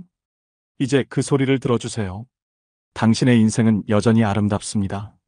그리고 혼자인 지금 그 아름다움이 더 깊어지고 있습니다. 인연을 끊어야 하는 친구의 특징 5가지. 좋은 인연은 내 마음을 자라게 하지만 나쁜 인연은 내 마음을 말려버린다. 살다 보면 이런 생각 한 번쯤 해보셨을 겁니다. 저 사람이랑은 더 이상 안 맞는 것 같아. 매번 만나면 기분이 나빠지는데 그래도 오래된 인연이니까. 그렇죠. 우린 끊어야 한다는 걸 알면서도 정 때문에, 추억 때문에 그냥 버티며 관계를 이어갑니다. 하지만 인생의 후반부에 들어서면 남보다 나를 먼저 지켜야 할 때가 옵니다. 오늘은 그 이야기를 해볼까 합니다. 이제는 인연을 정리해야 하는 친구의 5가지 특징. 이건 미움이 아니라 내 마음을 지키는 지혜입니다. 1. 당신의 에너지를 빼앗는 친구. 어떤 사람을 만나고 나면 이상하게 피곤할 때가 있습니다. 별말 안 했는데도 기분이 가라앉고 집에 돌아오면 한숨이 나오는 사람. 그런 사람이 있다면 그건 에너지 도둑일 가능성이 큽니다. 부산에 사는 62세 김정자 씨는 30년 지기 친구가 있었습니다. 늘 하소연이 끊이지 않았죠. 남편이 이래서 속상해. 자식이 저래서 힘들어. 정자 씨는 늘 들어주고 위로해 줬습니다. 그런데 이상하게 만나고 돌아오면 마음이 늘 무겁고 피곤했답니다. 어느 날 남편이 물었대요. 그 친구 만나고 오면 꼭 얼굴이 어두워져. 왜 계속 만나? 그 말이 마음에 남아 그날 이후 그 친구의 전화를 받지 않았습니다. 처음엔 죄책감이 들었지만 며칠 지나니 마음이 놀랍게도 가벼워졌다고 합니다. 인연은 위로가 되어야지 짐이 되어선 안 됩니다. 당신의 에너지를 빼앗는 사람이라면 그건 오래된 인연이 아니라 이제는 정리해야 할 관계입니다. 이 당신의 성장을 싫어하는 친구. 진짜 친구는 당신이 잘 되면 진심으로 기뻐합니다. 하지만 어떤 친구는 당신이 조금이라도 나아지면 불편해합니다. 요즘 너 좀 잘 나가더라. 그래도 너무 나대지는 마라. 이런 말, 농담처럼 들리지만 그 안에는 미묘한 질투가 숨어 있습니다. 서울 송파구에 사는 58세 이영호 씨는 은퇴 후 요리를 배워 유튜브 채널을 운영하기 시작했습니다. 소소하지만 구독자도 생기고 삶의 활력소가 됐죠. 그런데 오래된 친구가 한마디 했답니다. 이 나이에 유튜브는 좀 그렇지 않냐? 그거 해서 뭐 하려고? 그 말이 이상하게 상처로 남았다고 합니다. 그 친구는 늘 그랬습니다. 영호 씨가 무언가 새로 시도하면 괜히 힘 빼지 말라는 말을 습관처럼 했죠. 그제야 깨달았답니다. 이 친구는 나의 과거엔 어울렸지만 지금의 나는 이해 못하는구나. 그 후로 연락을 조금씩 줄였다고 합니다. 내가 잘하려 할 때 불편해하는 사람은 결국 내 인생의 발목을 잡는 사람입니다. 당신을 위축시키는 관계는 아무리 오래돼도 이제는 놓아줘야 합니다. 3. 당신을 비교의 잣대로만 보는 친구. 어릴 때는 비교가 경쟁이었습니다. 너 몇 등 했어? 너 어디 갔대? 그런 얘기들 속에서 자랐습니다. 하지만 나이 들어서까지 그 비교를 놓지 못하는 친구들이 있습니다. 너희 아들은 뭐 해? 너 요즘 집은 좀 정리했어? 나는 손주가 둘이나 되는데 너는? 이런 대화가 반복되는 사람이라면 그건 진짜 친구가 아닙니다. 인천에 사는 64세 최미경 씨는 오랜 친구 셋과 늘 점심 모임을 했습니다. 그런데 매번 나올 때마다 속이 뒤틀리고 마음이 허해졌답니다. 왜냐하면 그 모임의 주제는 늘 누가 더 나은가였기 때문입니다. 한 번은 이런 일도 있었습니다. 손주 사진을 자랑하던 친구가 넌 아직 손주 없지? 하고 웃었답니다. 순간 아무 말도 할 수 없었대요. 그날 집으로 돌아오며 미경 씨는 결심했습니다. 이제는 나를 비교하는 사람 옆에 있지 않겠다. 그 이후 그 모임을 완전히 끊었습니다. 처음엔 공허했지만 시간이 지나면서 오히려 마음이 편해졌습니다. 진짜 친구는 비교하지 않고 공감합니다. 당신을 잣대로 재는 사람은 결국 당신을 깎아내립니다. 그런 인연은 놓아야 비로소 당신의 자존감이 자랍니다. 4. 필요할 때만 찾아오는 친구. 살다 보면 꼭 있습니다.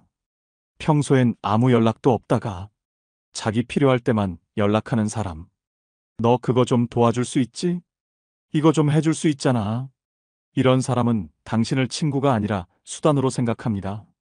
대구의 66세 오명수 씨는 사업을 하면서 친구들에게 자주 도움을 주었습니다. 돈도 빌려주고 일도 도와줬죠. 그런데 정작 본인이 힘들어졌을 땐 그 친구들이 하나같이 연락이 끊겼습니다. 그때 알았어요. 내가 도와준 게 의리가 아니라 이용당한 거였다는 걸. 명수 씨는 그 이후로 누군가 부탁하면 한 번 더 생각한답니다. 이건 진짜 도움이 필요한 걸까? 아니면 또 내 호의를 이용하려는 걸까? 친구라는 이름으로 다가오지만 당신의 마음을 소비하는 사람, 그건 친구가 아닙니다. 필요할 때만 찾는 사람은 당신의 시간과 마음을 빼앗는 사람입니다. 이제는 내가 도와줄 수 없어요. 라고 말할 용기가 필요합니다. 그건 냉정이 아니라 당신을 지키는 최소한의 방패입니다. 5. 당신을 과거에 묶어두는 친구. 마지막으로 가장 조용하지만 가장 무서운 유형의 친구가 있습니다. 바로 당신을 과거에 묶어두는 친구입니다. 너 그때 그랬잖아. 넌 원래 그런 애였지. 이런 말을 자주 하는 사람 있죠? 그 사람 옆에 있으면 이상하게 지금의 나가 아니라 옛날의 나로 돌아가야만 합니다. 광주에 사는 59세 이선영 씨는 고등학교 때부터 절친했던 친구가 있었습니다. 늘 즐겁게 웃고 떠들던 사이였지만 언제부턴가 그 친구의 말이 자꾸 선영 씨를 불편하게 했답니다. 넌 예전에도 그랬잖아. 결정 하나도 못하고 맨날 망설이고. 그 말이 농담처럼 들려도 그 안에는 늘 옛날의 선영 씨를 묶어두는 힘이 있었어요. 하지만 선영 씨는 지금 자기 일을 직접 꾸리고 혼자 여행도 다니는 사람으로 바뀌었죠. 그러다 문득 깨달았습니다. 저 친구는 여전히 내가 예전에 소심한 선영으로 남길 바라는구나. 그 후로 연락을 줄이고 지금의 자신을 인정해주는 새로운 사람들과 어울렸습니다. 당신을 과거의 틀에 가두는 사람은 당신의 성장을 방해합니다. 그런 관계는 추억이 아니라 굴레가 됩니다. 관계를 정리하는 건 이기심이 아닙니다. 이제 나이 50, 60이 넘어가면 사람을 모으는 게 아니라 거르는 일이 더 중요해집니다. 어릴 땐 누가 내 친구일까를 고민했지만 이제는 누가 더 이상 내 곁에 있으면 안 될까를 생각해야 합니다. 관계를 끊는 건 이기심이 아닙니다. 그건 내 마음을 지키는 선택입니다. 다시 한번 정리해 볼까요? 1. 내 에너지를 빼앗는 사람. 2. 내 성장을 싫어하는 사람. 3. 나를 비교의 잣대로 재는 사람. 4. 필요할 때만 찾는 사람. 5. 나를 과거에 묶어두는 사람. 이 5가지 특징을 가진 인연이라면 미련 갖지 말고 조용히 거리를 두세요. 인생 후반부의 평화는 사람이 많아서 오는 게 아닙니다. 당신을 편하게 만드는 사람, 그리고 당신 스스로의 마음. 그 2가지만 있으면 충분합니다. 정말 소중한 인연은 멀어져도 내 마음 안에서 여전히 따뜻하다. 하지만 나를 힘들게 하는 인연은 붙잡을수록 내 마음이 식어간다. 이제는 그런 관계에서 당당히 걸어 나오세요. 당신은 외로워서가 아니라 평화로워서 혼자 있는 겁니다.